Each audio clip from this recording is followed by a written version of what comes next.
Hi ಸ್ನೇಹಿತರೆ, ನಿಮಗೋಸ್ಕರವಾಗಿ ಮತ್ತೊಂದು ಅದ್ಭುತವಾಗಿರ್ತಕ್ಕಂಥ ಪಾಠದೊಂದಿಗೆ ಬಂದಿದ್ದೇನೆ. ಇದು ಪಠ್ಯಪುಸ್ತಕ ವಿಶ್ಲೇಷಣಾ ಸರಣಿ ನಡೀತಾ ಇದೆ. ದ್ವಿತೀಯ PUC ಭೂಗೋಳಶಾಸ್ತ್ರವನ್ನು ನಿಮ್ಮೆದುರಿಗೆ ತಂದಿದ್ದೇನೆ. ಬಹಳ ಅತ್ಯುತ್ತಮವಾದಂಥ ಪಾಠಗಳು ನಿಮ್ಮ ಮುಂದಿನ ಪರೀಕ್ಷಾ ದೃಷ್ಟಿಯಿಂದ ಮತ್ತು ಮುಂದಿನ ಕಾಂಪಿಟೇಟಿವ್ ಫೀಲ್ಡನ್ನು ಗೆಲ್ಲಬೇಕು ಅನ್ನುವಂಥ ಹಠ ಇದ್ದರೆ ಈ ಪಾಠಗಳನ್ನು ಭಾಳ ನೀಟಾಗಿ ಓದ್ಕೊಳ್ಬೇಕು.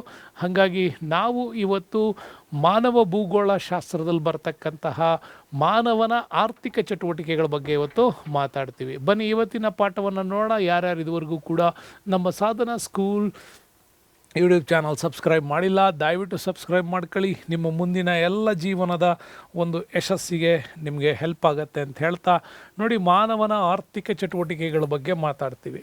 ಆರ್ಥಿಕ ಚಟುವಟಿಕೆ ಅಂದರೆ ನಿಮಗೆ ಗೊತ್ತಿರಲಿ, ಯಾವುದೇ ಒಬ್ಬ ವ್ಯಕ್ತಿ ತಾನು ಮಾಡುವ ಕೆಲಸದಿಂದ ಒಂದಿಷ್ಟು ಆದಾಯವನ್ನು ಗಳಿಸಿ ತನ್ನ ಬೇಡಿಕೆಗಳನ್ನು ಈಡೇರಿಸಿಕೊಳ್ಳುವಂತಹ ವ್ಯವಸ್ಥೆ ಒಳಗಿದ್ದಾನೆ ಅಂತಂದರೆ ಅವನು ಮಾಡುವಂಥ ಚಟುವಟಿಕೆ ಒಂದು ಆರ್ಥಿಕ ಚಟುವಟಿಕೆ ಆಗಿದೆ ಅಂತ ಅರ್ಥ. ಹಾಗಾಗಿ ಮಾನವನ ಜೀವನ ಈ ರೀತಿ ಅನಾಗರಿಕ ಸ್ಥಿತಿಯಿಂದ ನಾಗರಿಕ ಸ್ಥಿತಿಯೆಡೆಗೆ ಪರಿವರ್ತನೆಯಾಗುವುದರ ಜೊತೆಗೆ ಸಾಮಾಜಿಕ, ಧಾರ್ಮಿಕ, ಆರ್ಥಿಕ, ತಾಂತ್ರಿಕ, ವಾಣಿಜ್ಯ, ವ್ಯಾಪಾರ, ಸಾರಿಗೆ, ಸಂಪರ್ಕ ಎಲ್ಲ ವಿಭಾಗಗಳಲ್ಲೂ ಕೂಡ ಪರಿವರ್ತನೆಗಳಾಗ್ತಾ ಬಂದಿರೋದು ನಿಮಗೆ ಇಲ್ಲಿ ಕಾಣುತ್ತೆ. ಈ ರೀತಿ ಪರಿವರ್ತನೆ ಆಗೋದ್ರ ಮುಖಾಂತರ ಅನೇಕ ಆರ್ಥಿಕ ಚಟುವಟಿಕೆಗಳನ್ನು ಆತ ಬೆಂಬಲಿಸ್ಕೊಂಡು ಬಂದಿದ್ದಾರೆ. ಹಾಗಾದರೆ ಇವತ್ತು ನಾವು ನೋಡಬೇಕಾಗತ್ತೆ ಏನು ಆರ್ಥಿಕ ಚಟುವಟಿಕೆ ಅಂದರೆ ಅಂತ. ಆರ್ಥಿಕ ಚಟುವಟಿಕೆ ಅಂದರೆ ಸಿಂಪಲ್ ನೋಡಿ, ಮಾನವನಿಗೆ ದಿ ಮಸ್ಟ್ ನೀಡ್ಸ್ ಅಂತ ಕರಿತೀವಿ. ಏನು?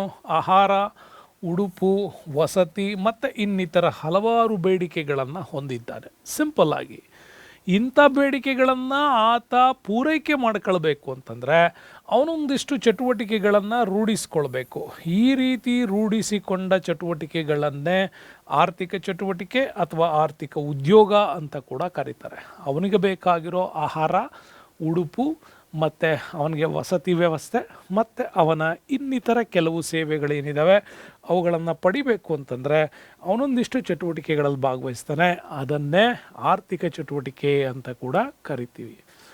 ಹಾಗಾದರೆ ಮಾನವನ ಆರ್ಥಿಕ ಚಟುವಟಿಕೆಗಳ ವಿಧಗಳನ್ನು ನಾವು ನೋಡೋದಾದರೆ ಇಲ್ಲಿ 3 ಟೈಪ್ಸಲ್ಲಿ ನಾವು ನೋಡ್ತೀವಿ. ಏನಿದೆ ಆ ಎಲ್ಲ ಚಟುವಟಿಕೆಗಳನ್ನು ಅವುಗಳ ಮೂಲ ಸ್ಥಿತಿ ಡೆವಲಪ್ಮೆಂಟ್ಸ್ಗಳನ್ನು ಗಮನಿಸ್ತಾ ಹೋದರೆ ನಮಗೆ ಒಂದು ಪ್ರೈಮರಿ ಸೆಕ್ಟರ್ ಅಂತ ಬರುತ್ತೆ. ಪ್ರಾಥಮಿಕ ಒಂದು ಉದ್ಯೋಗಗಳಲ್ಲಿ, ದ್ವಿತೀಯ ಉದ್ಯೋಗಗಳಲ್ಲಿ ಮತ್ತು ತೃತೀಯ ಅಂತ ಕೂಡ ಕರಿತೀವಿ. 3 ರೀತಿಯಲ್ಲಿ ಅವನ ಆರ್ಥಿಕ ಚಟುವಟಿಕೆ ಅಥವಾ ಆರ್ಥಿಕ ಉದ್ಯೋಗಗಳನ್ನು ನಾವೇನು ಮಾಡ್ತೀವಿ, ಡಿವೈಡ್ ಮಾಡ್ತೀವಿ. ಪ್ರೈಮರಿ ಸೆಕ್ಟರ್, ಸೆಕೆಂಡರಿ ಆ್ಯಂಡ್ ಟ್ರಷಿಯರಿ ಅಂತ ಕರಿತೀವಿ. ಈ ರೀತಿ ಚಟುವಟಿಕೆಗಳನ್ನು ನಾವು ಮಾಡ್ತಾ ಹೋಗ್ತೀವಿ. ಪ್ರೈಮರಿ ಸೆಕ್ಟರ್ನಲ್ಲಿ ಡೈರೆಕ್ಟ್ ಟು ಯೂಸ್ ಬಗ್ಗೆ ಮಾತಾಡ್ತೀವಿ. ಅದೇ ಸೆಕೆಂಡರಿ ಸೆಕ್ಟರಲ್ಲಿ ಬಂತಂತಂದರೆ ನಮಗೆ ರೆಡಿಮೇಡ್ ದ ಗೂಡ್ಸ್ ಅಂತೀವಿ. ಅಂದರೆ ಕಚ್ಚಾ ವಸ್ತುಗಳನ್ನು ತೆಗೆದುಕೊಂಡು ಸಿದ್ಧ ವಸ್ತುಗಳನ್ನು ಮಾಡ್ತಕ್ಕಂಥ ಘಟಕಗಳ ಬಗ್ಗೆ ಮಾತಾಡ್ತೀವಿ. ತೃತೀಯದಲ್ಲಿ ಎಲ್ಲ ರೀತಿಯ ಸೇವೆಗಳು, ಸಮಾಜದ ಅಭಿವೃದ್ಧಿಗೆ ಬೇಕಾಗ್ತಕ್ಕಂಥ ಎಲ್ಲ ಸೇವೆಗಳು ತೃತೀಯ ವರ್ಗದ ಉದ್ಯೋಗಗಳಲ್ಲಿ ಬರ್ತಾ ಹೋಗುತ್ತೆ. ಹಾಗಾದರೆ ಪ್ರಾಥಮಿಕ ಉದ್ಯೋಗಗಳ ಬಗ್ಗೆ ಮಾತಾಡೋಣ. ಪ್ರಾಥಮಿಕ ಉದ್ಯೋಗಗಳು, ಈ ಪ್ರಾಥಮಿಕ ಆರ್ಥಿಕ ಉದ್ಯೋಗಗಳು ಬಂದರೆ ಪ್ರಾಕೃತಿಕ ಸಂಪನ್ಮೂಲಗಳನ್ನು ಹೊರತೆಗೆಯುವಿಕೆ ಜೊತೆಗೆ ಉತ್ಪಾದನೆಯಲ್ಲಿ ತೊಡಗಿರುವಿಕೆ, ಈ ಒಂದು ಎಲ್ಲ ರೀತಿಯ ಚಟುವಟಿಕೆಗಳೇನಿದ್ದಾವೆ ಅದನ್ನು ನಾವು ಪ್ರಾಥಮಿಕ ಆರ್ಥಿಕ ಉದ್ಯೋಗ ಅಂತ ಕರಿತೀವಿ. ಅದಕ್ಕೆ ಪ್ರೈಮರಿ ಆಕ್ಯುಪೇಷನ್ಸ್ ಅಂತ ಕೂಡ ಕರೀತಾರೆ. ಏನು ಪ್ರೈಮರಿ ಆಕ್ಯುಪೇಷನ್ಸ್ ಅಂತಂದರೆ ಪ್ರಾಕೃತಿಕ ಸಂಪನ್ಮೂಲಗಳನ್ನು ಹೊರತೆಗೆಯುವುದು, ಉತ್ಪಾದನೆಯಲ್ಲಿ ತೊಡಗಿರುವ ಮನುಷ್ಯನ ಎಲ್ಲ ಆರ್ಥಿಕ ಚಟುವಟಿಕೆಗಳನ್ನು ಪ್ರಾಥಮಿಕ ಆರ್ಥಿಕ ಉದ್ಯೋಗ ಅಂತ ಕೂಡ ಕರೀತಾರೆ.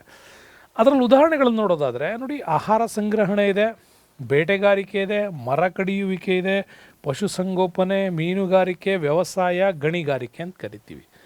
ಈ ಎಲ್ಲವುಗಳನ್ನು ನಾವು ಏನಂತ ಕರಿತೀವಿ, ಪ್ರಾಥಮಿಕ ಉದ್ಯೋಗಗಳು ಅಂತ ಕೂಡ ಕರಿತೀವಿ. ನೆನ್ಪಿಟ್ಕೊಳ್ಳಿ, ಆಹಾರ ಸಂಗ್ರಹಣೆ, ಬೇಟೆಗಾರಿಕೆ, ಮರ ಕಡಿಯುವಿಕೆ, ಪಶುಸಂಗೋಪನೆ, ಮೀನುಗಾರಿಕೆ, ವ್ಯವಸಾಯ. ಭಾಳಷ್ಟು ಸರಿ ಎಕ್ಸಾಮ್ಸಲ್ಲಿ ಇದನ್ನು ಕೊಟ್ಟಿದ್ದಾನೆ. ಗಣಿಗಾರಿಕೆ ಅಂತ ಕೊಟ್ಟ ತಕ್ಷಣ ಭಾಳಷ್ಟು ಜನ ಅದನ್ನು ದ್ವಿತೀಯ ವರ್ಗದ ಉದ್ಯೋಗಕ್ಕೆ ಹಾಕಿದ್ದೀರ. ತಪ್ಪದು. ಗಣಿಗಾರಿಕೆ ಪ್ರೈಮರಿ ಸೆಕ್ಟ್ರಲ್ಲಿ ಬರ್ತಕ್ಕಂಥದ್ದು.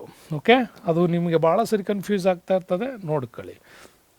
ಇನ್ನು ಎರಡನೇದಾಗಿ ಈ ಆರ್ಥಿಕ ಉದ್ಯೋಗಗಳು ಪ್ರಕೃತಿಯಿಂದ ಆಹಾರದ ವಸ್ತುಗಳಿರ್ಬೋದು, ನಾರುಗಳು, ಮರ, ಇಂಧನ, ಖನಿಜಗಳು, ಅದಿರುಗಳು ಮೊದಲಾದವುಗಳನ್ನು ಉತ್ಪಾದಿಸ್ತಾ ಹೋಗುತ್ತೆ.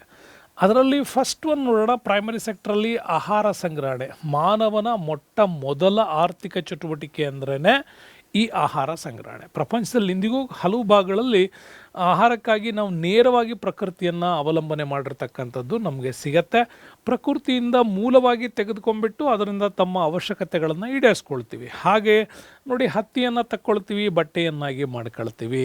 ಹಾಗೆಯೇ ಬಾಳೆದೆಲೆ ತೆಗೆದುಕೊಳ್ತೀವಿ, ಅದರಲ್ಲಿ ಡೈರೆಕ್ಟಾಗಿ ಹಾಕ್ಕೊಂಡು ಊಟ ಮಾಡ್ತೀವಿ. ಪ್ಯಾಕೇಜಿಂಗ್ ಇಂಡಸ್ಟ್ರಿಗಳಿಗೆ ಡೈರೆಕ್ಟಾಗಿ ಅದನ್ನೇ ಕಳಿಸ್ತೀವಿ. ಈ ಥರದ ಅನೇಕ ಕೆಲವು ವಸ್ತುಗಳಿದ್ದಾವೆ. ತಮ್ಮ ಮೂಲ ಅವಶ್ಯಕತೆಗಳನ್ನು ಹೀಗೆ ಡೈರೆಕ್ಟಾಗಿ ನೋಡಿ, ತರಕಾರಿಗಳನ್ನು ಡೈರೆಕ್ಟಾಗಿ ತೊಗೋತೀವಿ, ಹಾಗೆ ಅದನ್ನು ಬಳಸ್ತೀವಿ ಆಹಾರಕ್ಕಾಗಿ, ಉಡುಪುಗಳಿಗಾಗಿ, ವಸತಿಗಳಿಗಾಗಿ, ಹೀಗೆ ಮೊದಲಾದವುಗಳ ವಸ್ತುಗಳನ್ನು ಸಂಗ್ರಹಿಸುವುದನ್ನು ಸಂಗ್ರಹಣೆ ಅಂತ ಕೂಡ ಕರಿತೀವಿ. ಹೀಗೆ ವಸ್ತುಗಳ ಸಂಗ್ರಹಣೆಯನ್ನು ಆಹಾರ ಸಂಗ್ರಹಣೆಯಲ್ಲಿ ನಾವು ಮಾತಾಡ್ತೀವಿ. ಹಂಗಾರೆ ಇದು ಮನುಷ್ಯನ ಬಹಳ ಅತ್ಯಂತ ಪುರಾತನವಾಗಿರ್ತಕ್ಕಂಥ ಆರ್ಥಿಕ ವೃತ್ತಿ ಅಂತ ಹೇಳಿದೆ. ಮಾನವ ಫಸ್ಟ್ ಟೈಮ್ ಡೆವಲಪ್ಮೆಂಟ್ ಮಾಡ್ಕೊಂಡಿದ್ದೆ ಈ ಪ್ರೈಮರಿ ಸೆಕ್ಟ್ರಲ್ಲಿ ಆಹಾರ ಸಂಗ್ರಹಣೆ. ಇದರಿಂದ ಇಂದಿಗೂ ಪ್ರಪಂಚದ ಕೆಲವು ಬುಡಕಟ್ಟು ಜನರನ್ನು ನಾವು ನೋಡ್ಬೋದು. ಅರಣ್ಯ ಮತ್ತು ಪ್ರಕೃತಿಯಿಂದ ಹಣ್ಣು, ಗೆಡ್ಡೆ, ಗೆಣಸು, ಕಾಯಿ, ಎಲೆ, ಉಡುಪು, ತೊಗಟೆ, ಎಲೆ ಇವುಗಳನ್ನೆಲ್ಲ ಬಳಸ್ಕೊಂಡ್ಬಿಟ್ಟೆ ಇವತ್ತು ಕೂಡ ಅವರು ಮರದ ರೆಂಬೆ, ಬಿದಿರು, ಎಲೆ ಮೊದಲಾದವುಗಳನ್ನು ಸಂಗ್ರಹಿಸಿಟ್ಕೊಂಡು ಆ ಮೂಲಕ ತಮ್ಮದೇ ಆಗಿರ್ತಕ್ಕಂತಹ ಆರ್ಥಿಕ ಚಟುವಟಿಕೆಗಳಲ್ಲಿ ಭಾಗವಹಿಸಿ ಅದರಿಂದ ಒಂದಿಷ್ಟು ಹಣವನ್ನು ಗಳಿಸಿ ತಮ್ಮ ಬೇಡಿಕೆಗಳನ್ನು ಈಡೇರಿಸ್ಕೊಳ್ತಾರೆ. ಇನ್ನು ಅರಣ್ಯದ ಮೂಲಗಳಿಂದನೂ ಕೂಡ ನೀವು ನೋಡೋದಾದರೆ ಉರುವಲಾಗಿ ಮರ, ಎಲೆ, ಔಷಧಿಗಾಗಿ ಹಲವು ಬಗೆಯ ಒಂದು ಅರಣ್ಯೋತ್ಪನ್ನಗಳನ್ನು ಬಳಕೆ ಮಾಡ್ಕೊಳ್ತಕ್ಕಂಥದ್ದು, ಪರಿಸರ ಮತ್ತು ಅದರಲ್ಲಿ ದೊರಕತಕ್ಕಂಥ ವಸ್ತುಗಳಿಂದ ಸ್ಪಷ್ಟವಾದ ಜ್ಞಾನವನ್ನು ಹೊಂದಿರತಕ್ಕಂಥವ್ರು ಆಗಿಂದಾಗೆ ಒಂದು ಕಡೆಯಿಂದ ಮತ್ತೊಂದು ಕಡೆಗೆ ಈ ರೀತಿ ವಲಸೆ ಹೋಗ್ತಕ್ಕಂಥದ್ದು ಈ ಪ್ರೈಮರಿ ಸೆಕ್ಟ್ರಲ್ಲಿ ನಮಗೆ ಕಾಣತಕ್ಕಂತಹ ಆಹಾರ ಸಂಗ್ರಹಣೆಯ ಒಂದು ವಿಚಾರ. ಇವ್ರನ್ನ ಟ್ರಾನ್ಸ್ ಹ್ಯೂಮನ್ಸ್ ಅಂತಲೂ ಕೂಡ ನಾವು ಒಂದು ಕಡೆ ಕರಿತೀವಿ. ಇರಲಿ, ಈ ರೀತಿಯಲ್ಲಿ ಹೇಳೋದಾದರೆ ಪ್ರಕೃತಿಯಿಂದ ವಿವಿಧ ಬಗೆಯ ವಸ್ತುಗಳನ್ನು ಸಂಗ್ರಹಣೆ ಮಾಡ್ತಕ್ಕಂಥದ್ದು, ಅದರಲ್ಲಿ ಉಷ್ಣವಲಯದಲ್ಲೂ ಸಮಶೀತೋಷ್ಣ ವಲಯದಲ್ಲೂ ಸಾಮಾನ್ಯವಾದ ಅರಣ್ಯಗಳಲ್ಲಿ ಸಾಮಾನ್ಯವಾಗಿ ಈ ರೀತಿಯ ಒಂದು ಬಳ್ಳಿ, ಗೆಡ್ಡೆ ಮೊದಲಾದವುಗಳನ್ನು ಸಂಗ್ರಹಿಸ್ತಕ್ಕಂಥದ್ದು ಕಂಡುಬರುತ್ತೆ. ಸಾಮಾನ್ಯ ಬುಡಕಟ್ಟು ಮತ್ತು ಇತರ ವೃತ್ತಿಗಳು ಅತ್ಯಂತ ಸರಳವಾಗಿರ್ತಕ್ಕಂಥ ಆಚರಣೆಗಳು, ಯಾವುದೇ ರೀತಿಯಾಗಿರ್ತಕ್ಕಂಥ ಕೌಶಲ್ಯಗಳ ಅಗತ್ಯತೆ ಇಲ್ಲದೇ ಭಾಳ ನ್ಯಾಚುರಲ್ ಆಗಿ ಬದುಕತಕ್ಕಂತಹ ಸಮೂಹಗಳನ್ನು ನಾವು ನೋಡ್ತೀವಿ. ಅಂಥ ಕೆಲವು ಸಮೂಹಗಳಲ್ಲಿ ಅವರು ಇನ್ನೊಂದು ವೃತ್ತಿಯನ್ನು ಅವಲಂಬನೆ ಮಾಡ್ಕೊಳ್ತಾರೆ. ಏನು? ಬೇಟೆಗಾರಿಕೆ, ಹಂಟಿಂಗ್ ಅಂತ ಕರಿತೀವಿ. ಮಾನವನ ಪುರಾತನ ಆರ್ಥಿಕ ಚಟುವಟಿಕೆಗಳಲ್ಲಿ ಹಂಟಿಂಗ್ ಕೂಡ ನಮಗೆ ಇಂಪಾರ್ಟೆಂಟ್. ಬೇಟೆಗಾರಿಕೆ ಯಾಕೆ ಅಂತಂದರೆ ಇದು ಮನುಷ್ಯನ ಪುರಾತನ ವೃತ್ತಿಗಳಲ್ಲಿ ಒಂದಾಗಿರೋದ್ರಿಂದ ಅವನು ಆಹಾರಕ್ಕಾಗಿ ಮತ್ತು ಚರ್ಮ ಮಾರಾಟ ಅಂತ ಕರಿತೀವಿ, ಹಾಗೂ ಕ್ರೀಡೆಗಾಗಿ ವನ್ಯಜೀವಿಗಳನ್ನು ಬೇಟೆಯಾಡ್ತಕ್ಕಂಥದ್ದು ಕಾಮನ್ ಫ್ಯಾಕ್ಟ್ರಾಗಿ ನಮ್ಮಲ್ಲಿ ಪುರಾತನ ಕಾಲದಿಂದ ಇಲ್ಲಿವರೆಗೂ ನಡ್ಕೊಂಡು ಬರ್ತಾನೆ ಇದೆ. ಹೀಗೆ ಬರೋದ್ರ ಮುಖಾಂತರವಾಗಿ ವ್ಯಾಪಕವಾಗಿ ಈ ಉದ್ಯೋಗ ಹಲವು ಪ್ರದೇಶಗಳಲ್ಲಿತ್ತು. ಇಂದೂ ಕೂಡ ಕೆಲವು ಪ್ರದೇಶಗಳಲ್ಲಿ ಬುಡಕಟ್ಟು ಜನಾಂಗಗಳಲ್ಲಿ ಈ ಒಂದು ವೃತ್ತಿ ಕೂಡ ನಮಗೆ ಕಂಡು ಬರ್ತದೆ. ಹಾಗಾದರೆ ಪ್ರಪಂಚದ ಪ್ರಮುಖ ಬೇಟೆಗಾರಿಕಾ ಪ್ರದೇಶಗಳು ಎಲ್ಲೆಲ್ಲಿದ್ದಾವೆ ಅಂತ ನಾವು ನೋಡೋದಾದರೆ ನೋಡಿ, ಅಮೆಝಾನ್ ಪ್ರದೇಶದಲ್ಲಿ ಬರುತ್ತೆ. ಅಮೆಝಾನ್ ಅಂದ ತಕ್ಷಣ ನಿಮಗೆ ನೆನಪಾಗಬೇಕದು ಸೌತ್ ಅಮೇರಿಕನ್ ಭಾಗ. ಓಕೆ, ದಕ್ಷಿಣ ಅಮೇರಿಕಾದಲ್ಲಿ ಬರ್ತಕ್ಕಂಥ ಅಮೆಝಾನ್ ವಲಯ ಏನಿದೆ ಅಂದರೆ ಬ್ರೆಜಿಲ್ ಮತ್ತು ಅರ್ಜೆಂಟೈನಾದ ಭಾಗಗಳೇನಿದ್ದಾವೆ ಅಲ್ಲಿ ರೆಡ್ ಇಂಡಿಯನ್ಸ್ ಅಂತ ಕೂಡ ಸಿಗ್ತಾರೆ. ಓಕೆ, ಇಂಪಾರ್ಟೆಂಟ್, ಇದು ನೆನಪಿಟ್ಕೊಳ್ಳಿ. ಮಲೇಷ್ಯಾದಲ್ಲಿ ಬಂದರೆ ಸೆಮಾಂಗ್ ಅಂತಕ್ಕಂಥ ಜನರು ಇದ್ದಾರೆ. ಮಲೇಷ್ಯಾದಲ್ಲಿ ಕಲಹರಿ ಅಂತ ಬಂದರೆ ಇದು ಕೂಡ ಅಷ್ಟೇ ಆಫ್ರಿಕನ್ ಕಾಂಟಿನೆಂಟಲ್ಲಿ ಬರ್ತಾರೆ, ಆಫ್ರಿಕಾದಲ್ಲಿ ಬರ್ತಾರೆ. ಕಲಹರಿ ಮರುಭೂಮಿಯಲ್ಲಿ ಬುಷ್ಮೆನ್ಗಳು ಅಂತ ಬರ್ತಾರೆ. ಸಹರಾ ಮರುಭೂಮಿಯಲ್ಲಿಯೂ ಕೂಡ ಬರ್ತಾರೆ ಬೆಂಡೋಯಿನ್ ಜನರು. ಇನ್ನು ತಂಡ್ರಾ ಪ್ರದೇಶದಲ್ಲಿ ಎಸ್ಕಿಮೋ ಮತ್ತು ಲ್ಯಾಪ್ಸ್ ಅಂತ ಕೂಡ ಕರಿತೀವಿ. ಎಸ್ಕಿಮೋ ಮತ್ತು ಲ್ಯಾಪ್ಸ್ ಭಾಳಷ್ಟು ಸಾರಿ ಎಕ್ಸಾಮ್ಸಲ್ಲಿ ಕೇಳಿದ ನೆನ್ಪಿಟ್ಕೊಳ್ಳಿ. ಅಮೆಝಾನ್ನ ರೆಡ್ ಇಂಡಿಯನ್ಸ್, ಮಲೇಷಿಯಾದ ಸೆಮಾಂಗ್, ಕಲಹರಿಯ ಮರುಭೂಮಿಯಲ್ಲಿ ಬರೋ ಬುಷ್ಮೆನ್ಸ್, ಇನ್ನು ಸಹರಾ ಮರುಭೂಮಿಯಲ್ಲಿ ಬೆಡೋಯಿನ್, ಟಂಡ್ರಾ ಪ್ರದೇಶದಲ್ಲಿ ಎಸ್ಕಿಮೋ ಮತ್ತು ಲ್ಯಾಪ್ಸ್ ಅಂತಕ್ಕಂಥ ಜನರು ನಮಗೆ ಸಿಗ್ತಾ ಹೋಗ್ತಾರೆ. ಇನ್ನು ನಮಗೆ ಕೆಲವು ಅನುಕೂಲತೆಗಳನ್ನು ಇದ್ರ ಬಗ್ಗೆ ನಾವು ನೋಡೋದಾದರೆ ನೋಡಿ, ಸಾಮಾನ್ಯವಾಗಿ ಏನಾಗುತ್ತೆ ಅಂತಂದರೆ ಹಲವು ಉದ್ದೇಶಗಳಿಗಾಗಿ ಇಲ್ಲಿ ಬೇಟೆಯನ್ನು ಆಡ್ತಾರೆ. ಒಂದನೇದು ನೋಡಿ, ಜಿಂಕೆ, ಮೊಲ, ಬಾತುಕೋಳಿ, ಅಳಿಲು ಈ ಥರ ಮೊದಲಾದವುಗಳನ್ನು ಬೇಟೆ ಆಡ್ತಕ್ಕಂಥದ್ದು ಮುಖ್ಯವಾಗಿ ಇವರ ಆಹಾರಕ್ಕಾಗಿ. ಆಹಾರದ ಅನುಕೂಲತೆಯನ್ನು ಮಾಡ್ಕೊಳ್ಳೋಕ್ಕಾಗಿ ಇವುಗಳನ್ನು ಬೇಟೆ ಆಡ್ತಕ್ಕಂಥದ್ದಿದೆ. ಇನ್ನು ಬುಡಕಟ್ಟು ಜನರಿಗೆ ಬೇಟೆಗಾರಿಕೆ ಇನ್ನೊಂದು ಉಪಯೋಗ ಮಾಡಿಕೊಡುತ್ತೆ. ಅವುಗಳಿಂದ ಸಿಗ್ತಕ್ಕಂಥ ಚರ್ಮವನ್ನು ಬಳಸ್ಬಿಟ್ಟು ಅದರಿಂದ ಉಡುಪುಗಳನ್ನು ಮತ್ತೊಂದಿಷ್ಟು ರೀತಿಯ ಒಂದು ಸೌಲಭ್ಯಗಳನ್ನು, ವಸತಿಗೆ ಸೌಲಭ್ಯಗಳನ್ನು ಕ್ರಿಯೇಟ್ ಮಾಡ್ಕೊಳ್ಳೋಕ್ಕೂ ಕೂಡ ಹೆಲ್ಪ್ ಆಗುತ್ತೆ.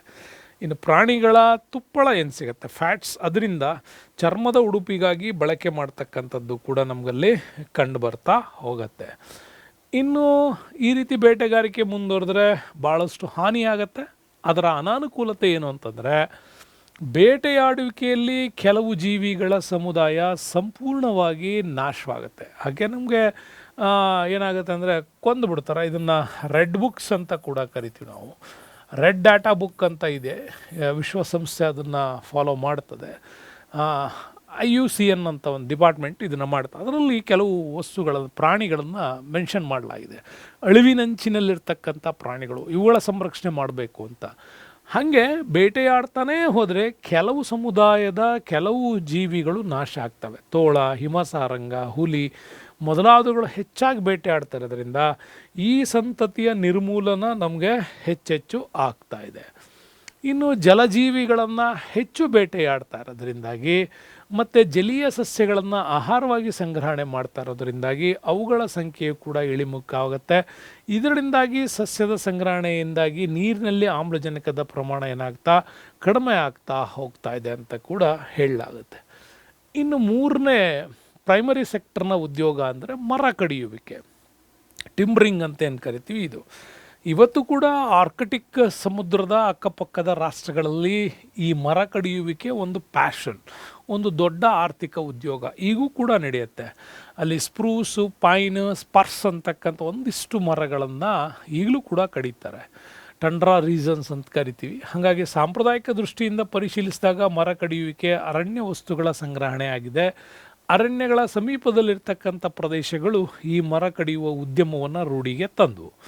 ಯಾಕೆ ಮರ ಕಡಿತಾರೆ ಅಂದರೆ ಅರಣ್ಯದಲ್ಲಿರ್ತಕ್ಕಂಥ ವಸ್ತುಗಳನ್ನು ಪೂರ್ಣ ಪ್ರಮಾಣದಲ್ಲಿ ಬಳಕೆ ಮಾಡಲಾಗ್ತಾ ಇದೆ. ಹಾಗಾಗಿ ಮರ ಕಡಿಯುವುದರ ಜೊತೆಗೆ ಆ ಮರಗಳನ್ನು ಬೆಳೆಸುವುದು, ಮರಗಳಿಗೆ ರೋಗ ತಗಲದಂತೆ ನೋಡಿಕೊಳ್ಳುವುದು ಮೊದಲಾದವುಗಳಿಗೆ ಪ್ರಾಮುಖ್ಯತೆಯನ್ನು ಇತ್ತೀಚೆಗೆ ನಾವೇನು ಮಾಡ್ತಾ ಇದ್ದೀವಿ, ಕೊಡ್ತಾ ಇದ್ದೀವಿ. ಹಾಗಾಗಿನೇ ಮರ ಕಡಿಯುವ ಉದ್ಯಮ ಎರಡು ಪ್ರದೇಶಗಳಲ್ಲಿ ನಮಗೆ ಹೆಚ್ಚಾಗಿ ಕಂಡು ಬರುತ್ತೆ. ನಾನು ಈಗ ಹೇಳ್ದಂಗೆ ಸಮಶೀತೋಷ್ಣ ವಲಯದಲ್ಲಿ ಅಂದರೆ ನಿಮಗೆ ಸಾಮಾನ್ಯವಾಗಿ ಒಂದು 60 ಡಿಗ್ರಿಯಿಂದ 70 ಡಿಗ್ರಿಯ ಮಧ್ಯದ ವಲಯ ಹೆಚ್ಚಾಗಿ ಸಮಶೀತೋಷ್ಣ ಅಂದರೆ ನಮಗೆ 40ರಿಂದ ನಿಮಗೆ ಸಮಶೀತೋಷ್ಣ ವಲಯ ಸ್ಟಾರ್ಟ್ ಆಗುತ್ತೆ. 66ವರೆ ತನಕ ಇರುತ್ತಿದ್ದು, ಆದರೆ 70ರ ತನಕ ಅನ್ಕೊಳ್ಳಿ. ಆದರೆ ಹೆಚ್ಚಾಗಿ ಈ ಥರದ ಮರ ಕಡಿಯುವಂಥ ಉದ್ಯಮ ಬರೋದು Canada, Russia, Sweden, Finland, Norway, ಈ ಎಲ್ಲ ನಾರ್ತ್ ಪಾರ್ಟಲ್ಲಿ ಬರ್ತಾವೆ. ಇವು ಆರ್ಕಟಿಕ್ ಸಾಗರದ ವಲಯದಲ್ಲಿ ಬರುವಂಥ ಕೆನಡಾ ಭಾಗ, ರಷ್ಯಾ ಭಾಗ, ಸ್ವೀಡನ್ನು, ಫಿನ್ಲ್ಯಾಂಡ್, ನಾರ್ವೆ ಈ ಪ್ರದೇಶಗಳಲ್ಲಿ ಹೆಚ್ಚಾಗಿ ನಾವು ಸೂಚೀಪರ್ಣದ ಕಾಡುಗಳು ಅಂತೇನು ಕರಿತೀವಲ್ಲ, ಎಲೆ ಮೊನಚಾದ ಅರಣ್ಯಗಳು, ಅಂತಹ ಒಂದು ಕಾಡುಗಳಲ್ಲಿ ಈ ಮರ ಕಡಿಯುವ ಉದ್ಯಮ ಹೆಚ್ಚು ಅಭಿವೃದ್ಧಿ ಹೊಂದಿರ್ತದೆ. ಯಾಕೆ ಅಲ್ಲೇ ಹೆಚ್ಚು ಯಾಕೆ ಅನ್ನೋ ಕಾರಣ ಬಂದರೆ, ವಿಸ್ತಾರವಾದ ಪ್ರದೇಶಗಳಲ್ಲಿ ಒಂದೇ ಜಾತಿ ಮರಗಳನ್ನು ಬೆಳೆಯೋದು ಮತ್ತು ಈ ಮರದ ತಿರುಳು ಹೆಚ್ಚಾಗಿ ಸಾಫ್ಟ್ವುಡ್ ಆಗಿರೋದ್ರಿಂದಾಗಿ ಅವುಗಳನ್ನು ಕಾಗದ, ಹಡಗು ನಿರ್ಮಾಣದ ಕೆಲಸಗಳಿಗೆ ಹೆಚ್ಚೆಚ್ಚು ಬಳಸ್ತಾ ಇದ್ದಾರೆ. ಆಧುನಿಕ ತಂತ್ರಜ್ಞಾನದಲ್ಲಿ ಮರಗಳನ್ನು ಸುಲಭವಾಗಿ ಕಡಿಯಲು ನೆರವಾಗ್ತಾ ಇದೆ. ಉತ್ತಮವಾದ ಸಾರಿಗೆ ಸೌಲಭ್ಯಗಳಿದೆ, ಕಟ್ಟಿಂಗ್ ಮೆಷಿನ್ಸ್ಗಳಿದ್ದಾವೆ, ಸಾಗಾಣಿಕೆಗೆ ಒಳ್ಳೆ ವಾಹನ ಸೌಲಭ್ಯಗಳಿದ್ದಾವೆ. ಇನ್ನು ನಾವು ಹೇಳೋದಾದರೆ ಆರ್ಕಟಿಕ್ ರೀಸನ್ನ ಟಂಡ್ರಾಗಳಲ್ಲಿ ಚಳಿಗಾಲದಲ್ಲಿ ಪೂರ್ತಿ ಅಲ್ಲಿಯ ನದಿಗಳು ಹೆಪ್ಪುಗಟ್ಟಿಬಿಡ್ತವೆ. ಇವರೇನು ಮಾಡ್ತಾರೆ ಅಂದರೆ ಭಾಳ ಈಸಿಯಾಗಿ ಸಾಗಾಟ ಮಾಡ್ತಾರಂತೆ. ಹೆಪ್ಪುಗಟ್ಟಿದ ಸಂದರ್ಭದಲ್ಲಿ ಆ ನದಿಗಳ ಮಂಜುಗಡ್ಡೆಯ ಮೇಲೆ ಮರಗಳನ್ನು ಕಡಿದು ಉರುಳಿಸಿ ಬಂದುಬಿಡ್ತಾರಂತೆ. ಎತ್ತರದ ವಲಯಗಳಲ್ಲಿ ಕಡಿದು ಉರುಳಿಸಿ ಬರ್ತಾರೆ. ಅದು ಬೇಸಿಗೆಯಲ್ಲಿ ಕರಗಿದಾಗ ಈ ಮರದ ಒಂದು ತುಂಡುಗಳು ಇವರಿಗೆ ತಳಗೆ ಬರ್ತವೆ. ಅವುಗಳನ್ನು ಅವಾಗ ಬಳಸ್ತಾರಂತೆ. ನೋಡಿ, ನದಿಗಳನ್ನೂ ಬಳಸಿ ಇಲ್ಲಿ ಏನು ಮಾಡ್ತಾರೆ, ಸಾಗಾಟ ಮಾಡ್ತಕ್ಕಂಥದ್ದು ಕಂಡು ಬರ್ತಾ ಇದೆ. ಇನ್ನು ಅರಣ್ಯ ಉತ್ಪನ್ನಗಳಿಗೆ ಸಮೀಪದಲ್ಲೇ ಕೈಗಾರಿಕೆಗಳನ್ನು ನಿರ್ಮಾಣ ಮಾಡಿರೋದ್ರಿಂದಾಗಿ ವಿವಿಧ ಉತ್ಪನ್ನಗಳನ್ನು ತಯಾರು ಮಾಡ್ತಾರೆ. ಬೇಡಿಕೆಗೆ ಅನುಗುಣವಾಗಿ ಇವುಗಳನ್ನು ರಫ್ತು ಮಾಡ್ತಾ ಇದ್ದಾರೆ. ಹಾಗಾದರೆ ನಮಗೆ ಉಷ್ಣವಲಯದಲ್ಲಿ ಮರ ಕಡಿಯುವಿಕೆಗೆ ಬಂದರೆ, ಸಮಶೀತೋಷ್ಣ ವಲಯದಲ್ಲಿ ಇದು ಹೆಚ್ಚು ಇದೆ. ಆದರೆ ಉಷ್ಣವಲಯಕ್ಕೆ ಬಂದರೆ ಉಷ್ಣವಲಯದಲ್ಲಿ ಮರ ಕಡಿಯುವ ಉದ್ಯಮ ಅಭಿವೃದ್ಧಿ ಆಗಿಲ್ಲ. ಯಾಕೆಂದರೆ ಇಲ್ಲಿ ಹಾರ್ಡ್ ವುಡ್ಡು ಮತ್ತು ಸಾಗಾಣಿಕೆ ಮಾಡೋದಕ್ಕೆ ಅಷ್ಟು ತುಂಬ ಕಷ್ಟವಾಗಿದೆ ಇಲ್ಲಿ. ಮತ್ತು ಇಲ್ಲಿ ಮರ ಕಡಿಯುವ ಉದ್ಯಮ ಯಾಕೆ ಹೆಚ್ಚು ಡೆವಲಪ್ ಆಗಲ್ಲ ಅಂತಂತಂದರೆ ಇಲ್ಲಿ ವಿವಿಧ ಜಾತಿಯ ಮರಗಳು ಮಿಶ್ರಣದಿಂದ ಇದೆ. ಒಂದೇ ಜಾತಿಯ ಮರಗಳಲ್ಲಿ ಕಂಡು ಬರಲ್ಲ. ಅವುಗಳನ್ನು ನಂಬ್ಕೊಂಡೆ ನಾವಿಲ್ಲಿ ಡಿಸೈನ್ಗಳು ಮಾಡೋದಕ್ಕೆ ಫ್ಯಾಕ್ಟ್ರಿಗಳನ್ನು ಹಾಕೋಕ್ಕಾಗಲ್ಲ. ಹಾಗಾಗಿ ಮತ್ತು ಸಾರಿಗೆ ಸಂಪರ್ಕ ಅಭಿವೃದ್ಧಿ ಆಗಿಲ್ಲ, ಮತ್ತು ಮಾರುಕಟ್ಟೆಗಳು ಕೊಡ್ಬಾ ದೂರ ಇರೋದು, ಮತ್ತು ರೋಗ ರುಜಿನಿಗಳ ಸಂಖ್ಯೆ ಜಾಸ್ತಿ ಆಗ್ತಿರೋದ್ರಿಂದಾಗಿ ಈ ಭಾಗಗಳಲ್ಲಿ ಉಷ್ಣವಲಯದಲ್ಲಿ ಮರ ಕಡಿಯುವ ಉದ್ಯಮ ಡೆವಲಪ್ಮೆಂಟ್ ಇಲ್ಲ. ಇನ್ನು ಪ್ರಾಣಿಗಳ ಸಾಕಾಣಿಕೆಗೆ ಬರೋಣ. ಪ್ರಾಣಿಗಳನ್ನು ಸಾಕಾಣಿಕೆ ನೋಡಿದಾಗ ಪ್ರಾಣಿಗಳನ್ನು ಸಾಕಲಿಕ್ಕೆ ಆರಂಭಿಸಿದ್ದು ಮಾನವ ಸಾಮಾನ್ಯವಾಗಿ ನಾಗರಿಕತೆ ಇತಿಹಾಸದಲ್ಲಿ ಒಂದು ಮೈಲಿಗಲ್ಲು. ಹಾಗಾಗಿ ನಿರ್ದಿಷ್ಟ ಉಪಯೋಗಗಳಿಗಾಗಿ ಪ್ರಾಣಿಗಳನ್ನು ಸಾಕೋದನ್ನು ಪ್ರಾಣಿ ಸಾಕಾಣಿಕೆ ಅಂತ ಕೂಡ ಕರಿತೀವಿ ನಾವು. ಅದರಲ್ಲಿ ಪ್ರಪಂಚದ ಹಲವು ಭಾಗಗಳಲ್ಲಿ ಹಲವು ಉದ್ದೇಶಗಳಿಗಾಗಿ ವೈವಿಧ್ಯಮಯವಾಗಿರ್ತಕ್ಕಂಥ ಪ್ರಾಣಿ ಸಾಕಾಣಿಕೆ ನಮ್ಮಲ್ಲಿ ನಡೆಯುತ್ತೆ. ಹಾಗಾಗಿ ಪ್ರಾಣಿಗಳಿಂದ ಪಡಿತಾ ಇರ್ತಕ್ಕಂಥ ಉತ್ಪನ್ನಗಳಲ್ಲಿ ಹಾಲು, ಮಾಂಸ, ಮೂಳೆ, ಚರ್ಮ, ಕೂದಲು, ಉಣ್ಣೆ ಇಂಥವುಗಳನ್ನೆಲ್ಲ ಬಳಸೋದಕ್ಕಾಗಿ ಮಾಡ್ತಾರೆ. ಇನ್ನು ಪ್ರಾಣಿ ಸಾಕಾಣಿಕೆಯ ಪ್ರದೇಶಗಳಿಗೆ ಬಂದರೆ ಸಾಮಾನ್ಯವಾಗಿ ಪ್ರಾಣಿ ಸಾಕಾಣಿಕೆ ಸಾಂಪ್ರದಾಯಿಕವಾಗಿರ್ತಕ್ಕಂಥ ಮಾದರಿ. ಯಾಕೆಂದರೆ ಮಾನವ ಮೊಟ್ಟ ಮೊದಲು ನಾಗರಿಕತೆಗೆ ಹೊಸ ಶಿಲಾಯುಗಕ್ಕೆ ಬಂದಾಗ ಅವನು ಮೊದಲು ಈ ನಾಯಿಯನ್ನು ಸಾಕೋದಕ್ಕೆ ಶುರು ಮಾಡ್ದ. ಆನಂತರ ಪ್ರಾಣಿಗಳನ್ನು ಪಳಗಿಸೋದು, ಎತ್ತುಗಳು, ಆಕಳುಗಳು ಇವುಗಳನ್ನು ಸಾಕೊಳ್ಳೋಕ್ಕೆ ಶುರು ಮಾಡಿದ್ದು. ಕಾರಣ ಏನು ಅಂದರೆ ತನ್ನ ಆರ್ಥಿಕತೆಯನ್ನು ಆತ ಪರಿವರ್ತನೆಗೆ ಈಗ ಅದು ಹೆಲ್ಪ್ ಆಗಲಿ ಅನ್ನೋ ಉದ್ದೇಶ. ಹಾಗಾಗಿ ಇತ್ತೀಚೆಗೆ ಆಧುನಿಕ ಮಾದರಿಯಲ್ಲಿ 2 ಹಂತಗಳಲ್ಲಿ ಏನು ಮಾಡ್ತಾರೆ, ಇದನ್ನು ನಿರ್ವಹಿಸ್ತಾರೆ. ಸಾಂಪ್ರದಾಯಿಕ ಮಾದರಿಯಲ್ಲಿ ಬುಡಕಟ್ಟು ಜನರು ಇನ್ನು ಜೀವನೋಪಾಯಕ್ಕಾಗಿ ಅವರು ಪ್ರಾಣಿ ಸಾಕಾಣಿಕೆಯನ್ನು ಮಾಡ್ಕೊಂಡ್ರೆ, ಮಾಡ್ರನ್ ವರ್ಲ್ಡಲ್ಲಿ ಜನರು ಅದನ್ನು ಬೇರೆ ರೀತಿಯಲ್ಲೇ ಬಳಸ್ತಾರೆ. ಆದರೆ ಏನ್ಷಿಯಂಟ್ ಪೀರಿಯಡಲ್ಲಿ ನಾವು ನೋಡೋದಾದರೆ ಒಂದು ಸ್ಥಳದಿಂದ ಮತ್ತೊಂದು ಸ್ಥಳಕ್ಕೆ ನಿರಂತರವಾಗಿ ವಲಸೆ ಹೋಗುವುದು ಒಂದು ಟ್ರಾನ್ಸ್ ಹ್ಯೂಮನ್ಸ್ ಅಂತ ಕೂಡ ಕರಿತೀವಿ ಅದನ್ನು. ಓಕೆ, ಒಂದು ಸಾರಿ ಪ್ರಶ್ನೆ ಬಂದಿದೆ ಇದು. ಓಕೆ, ಟ್ರಾನ್ಸ್ ಹ್ಯೂಮನ್ಸ್ ಅಂದರೆ ಏನು ಅಂತ ಕೇಳ್ತಾರೆ. ಟ್ರಾನ್ಸ್ ಹ್ಯೂಮನ್ಸ್ ಅಂತಂದರೆ ತಮ್ಮ ಸಾಕು ಪ್ರಾಣಿಗಳನ್ನು ಮೇಯಿಸ್ಲಿಕ್ಕಾಗಿ, ಅವುಗಳನ್ನು ಅಭಿವೃದ್ಧಿಪಡಿಸ್ಲಿಕ್ಕಾಗಿ ಒಂದು ಪ್ರದೇಶದಿಂದ ಇನ್ನೊಂದು ಪ್ರದೇಶಕ್ಕೆ ಅವುಗಳನ್ನು ಅವಲಂಬಿತವಾಗಿಯೇ ವರ್ಗಾವಣೆ ಆಗೋ ಜನಾಂಗ ಏನಿದೆ ಅದನ್ನು ಟ್ರಾನ್ಸ್ ಹ್ಯೂಮನ್ಸ್ ಅಂತ ಕೂಡ ಕರಿತೀವಿ. ಅದು ನಮಗಿಲ್ಲಿ ಹೆಚ್ಚಾಗಿ ಕಂಡುಬರುತ್ತೆ.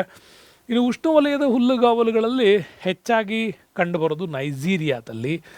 ಈ ನೈಜೀರಿಯಾದಲ್ಲಿ ಬರುವಂಥ ಫುಲಾನಿ ಮತ್ತು ಪೂರ್ವ ಆಫ್ರಿಕಾದಲ್ಲಿ ಬರುವಂಥ ಮಸಾಯಿ ಏನಿದೆ, ಈ ಫುಲಾನಿ ಮತ್ತು ಮಸಾಯಿ ಜನಾಂಗ ದನಗಳ ಸಾಕಾಣಿಕೆಯಲ್ಲಿ ತೊಡಗಿದ್ದಾರೆ.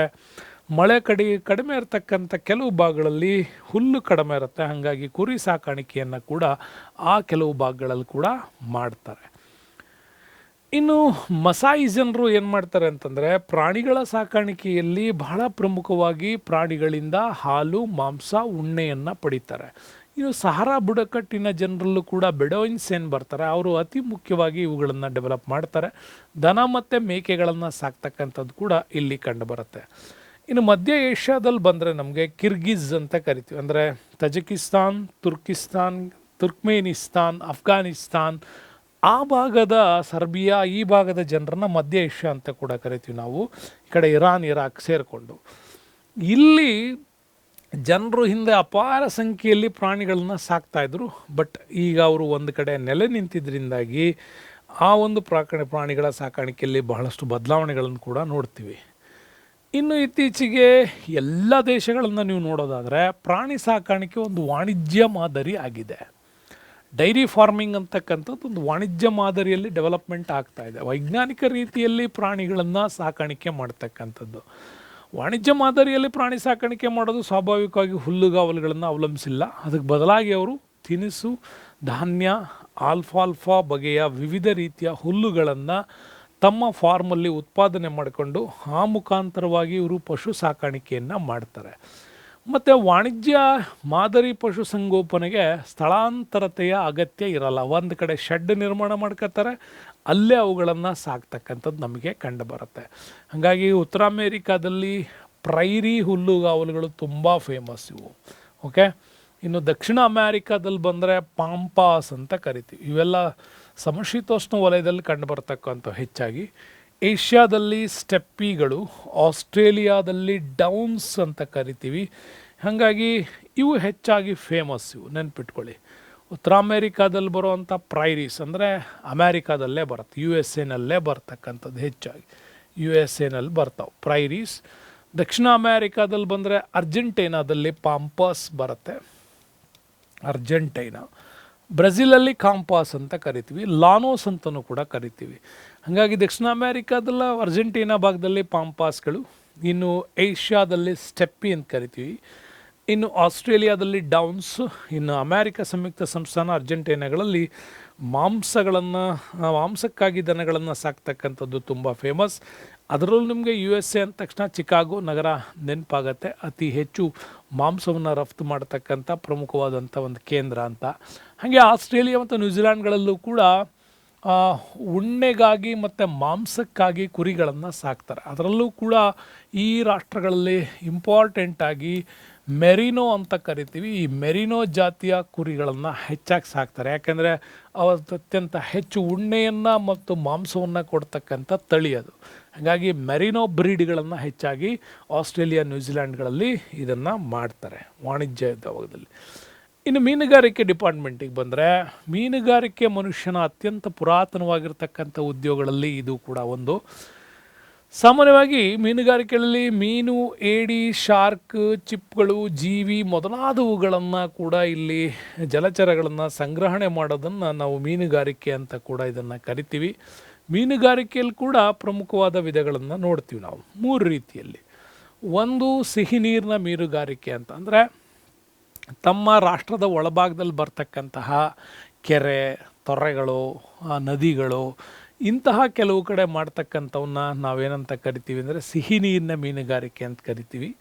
ಇನ್ನು ತೀರ ಪ್ರದೇಶದ ಮೀನುಗಾರಿಕೆ ಅಂತಂದರೆ ಪ್ರತಿಯೊಂದು ದೇಶಕ್ಕೂ ಅದರದ್ದೇ ಆಗಿರ್ತಕ್ಕಂಥ ನಾಟಿಕಲ್ ಮೈಲ್ಸ್ನ ಸಾಗರಗಳನ್ನು ಕೊಟ್ಟಿರ್ತಾರೆ. ಅದರಲ್ಲಿ ತೀರ ಪ್ರದೇಶಕ್ಕೆ ಹತ್ತಿರವಾಗಿರ್ತಕ್ಕಂಥ ಪ್ರದೇಶಗಳಲ್ಲಿ ಮಾಡ್ತಕ್ಕಂಥದ್ದು ಇದು ಸಮುದ್ರ ಸಾಗರದ ತೀರ ಪ್ರದೇಶಗಳಲ್ಲಿ ನಿರ್ವಹಿಸಲ್ಪಡುತ್ತೆ. ಹಾಗಾಗಿ ಇದನ್ನು ತೀರ ಪ್ರದೇಶದ ಮೀನುಗಾರಿಕೆ ಅಂತ ಕರೀತಾರೆ. ಸುಮಾರು 1-1.5 ಕಿಲೋಮೀಟರ್ ವ್ಯಾಪ್ತಿಯಲ್ಲಿ ಮಾಡ್ತಾರೆ. ಇನ್ನು ತೆರೆದ ಸಮುದ್ರದ ಮೀನುಗಾರಿಕೆ ಅಂದರೆ ಬಹಳ ಆಳ ಸಮುದ್ರಕ್ಕೆ ಹೋಗ್ತಾರೆ, ಅಲ್ಲಿ ದೊಡ್ಡ ಗಾತ್ರದ ಪ್ರಮಾಣದಲ್ಲಿ ಇವುಗಳನ್ನು ನಿರ್ವಹಣೆ ಮಾಡ್ತಾರೆ. ಹಾಗಾಗಿ ಮೀನುಗಾರಿಕೆಯಲ್ಲಿ 3 ವಿಧಗಳನ್ನು ನಾವು ನೋಡ್ಬೋದು. ಹಾಗಾಗಿ ವಿವಿಧ ಭಾಗಗಳಲ್ಲಿ ಈ ಮೀನುಗಳನ್ನು ಹಿಡಿತಕ್ಕಂಥ ಮತ್ತು ಅವುಗಳನ್ನು ಮಾರಾಟ ಮಾಡ್ತಕ್ಕಂಥ ವ್ಯವಸ್ಥೆ ನಮ್ಗೆ ಕಂಡುಬರುತ್ತೆ. ಅದರಲ್ಲೂ ಇಂಪಾರ್ಟೆಂಟಾಗಿ ಅಭಿವೃದ್ಧಿಶೀಲ ಸಾಂಪ್ರದಾಯಿಕ ರಾಷ್ಟ್ರಗಳಲ್ಲಿ ಬಿಲ್ಲು ಬಾಣ, ಬರಿಕೈ, ಸಣ್ಣ ಬಲೆ ಮತ್ತು ಸಣ್ಣ ದೋಣಿ ಮೊದಲಾದವುಗಳನ್ನು ಬಳಸ್ತಾರೆ. ಇನ್ನು ಅಭಿವೃದ್ಧಿ ಹೊಂದಿದ ರಾಷ್ಟ್ರಗಳಲ್ಲಿ ಆಧುನಿಕ ವಿಧಾನಗಳು ಕೂಡ ಬಳಕೆಯಲ್ಲಿ ಬರ್ತವೆ. ಅತಿ ದೊಡ್ಡ ಹಡಗುಗಳನ್ನು ಬಳಸ್ತಾರೆ. ತೆರೆದ ಸಮುದ್ರ ಸಾಗರಗಳಲ್ಲಿ ನಿರಂತರವಾಗಿ ಅಲ್ಲಿ ಏನು ಮಾಡ್ತಾರೆ, ಮೀನುಗಾರಿಕೆಯಲ್ಲಿ ತೊಡಗಿರೋರು ತೇಲುವ ಕೈಗಾರಿಕೆ ಅಂತಲೇ ಮೀನನ್ನು ಸಂರಕ್ಷಣೆ ಮಾಡೋ ಶೈತ್ಯಾಗಾರ ಎಲ್ಲ ಮಾಡ್ಕೊಂಡಿರ್ತಾರೆ.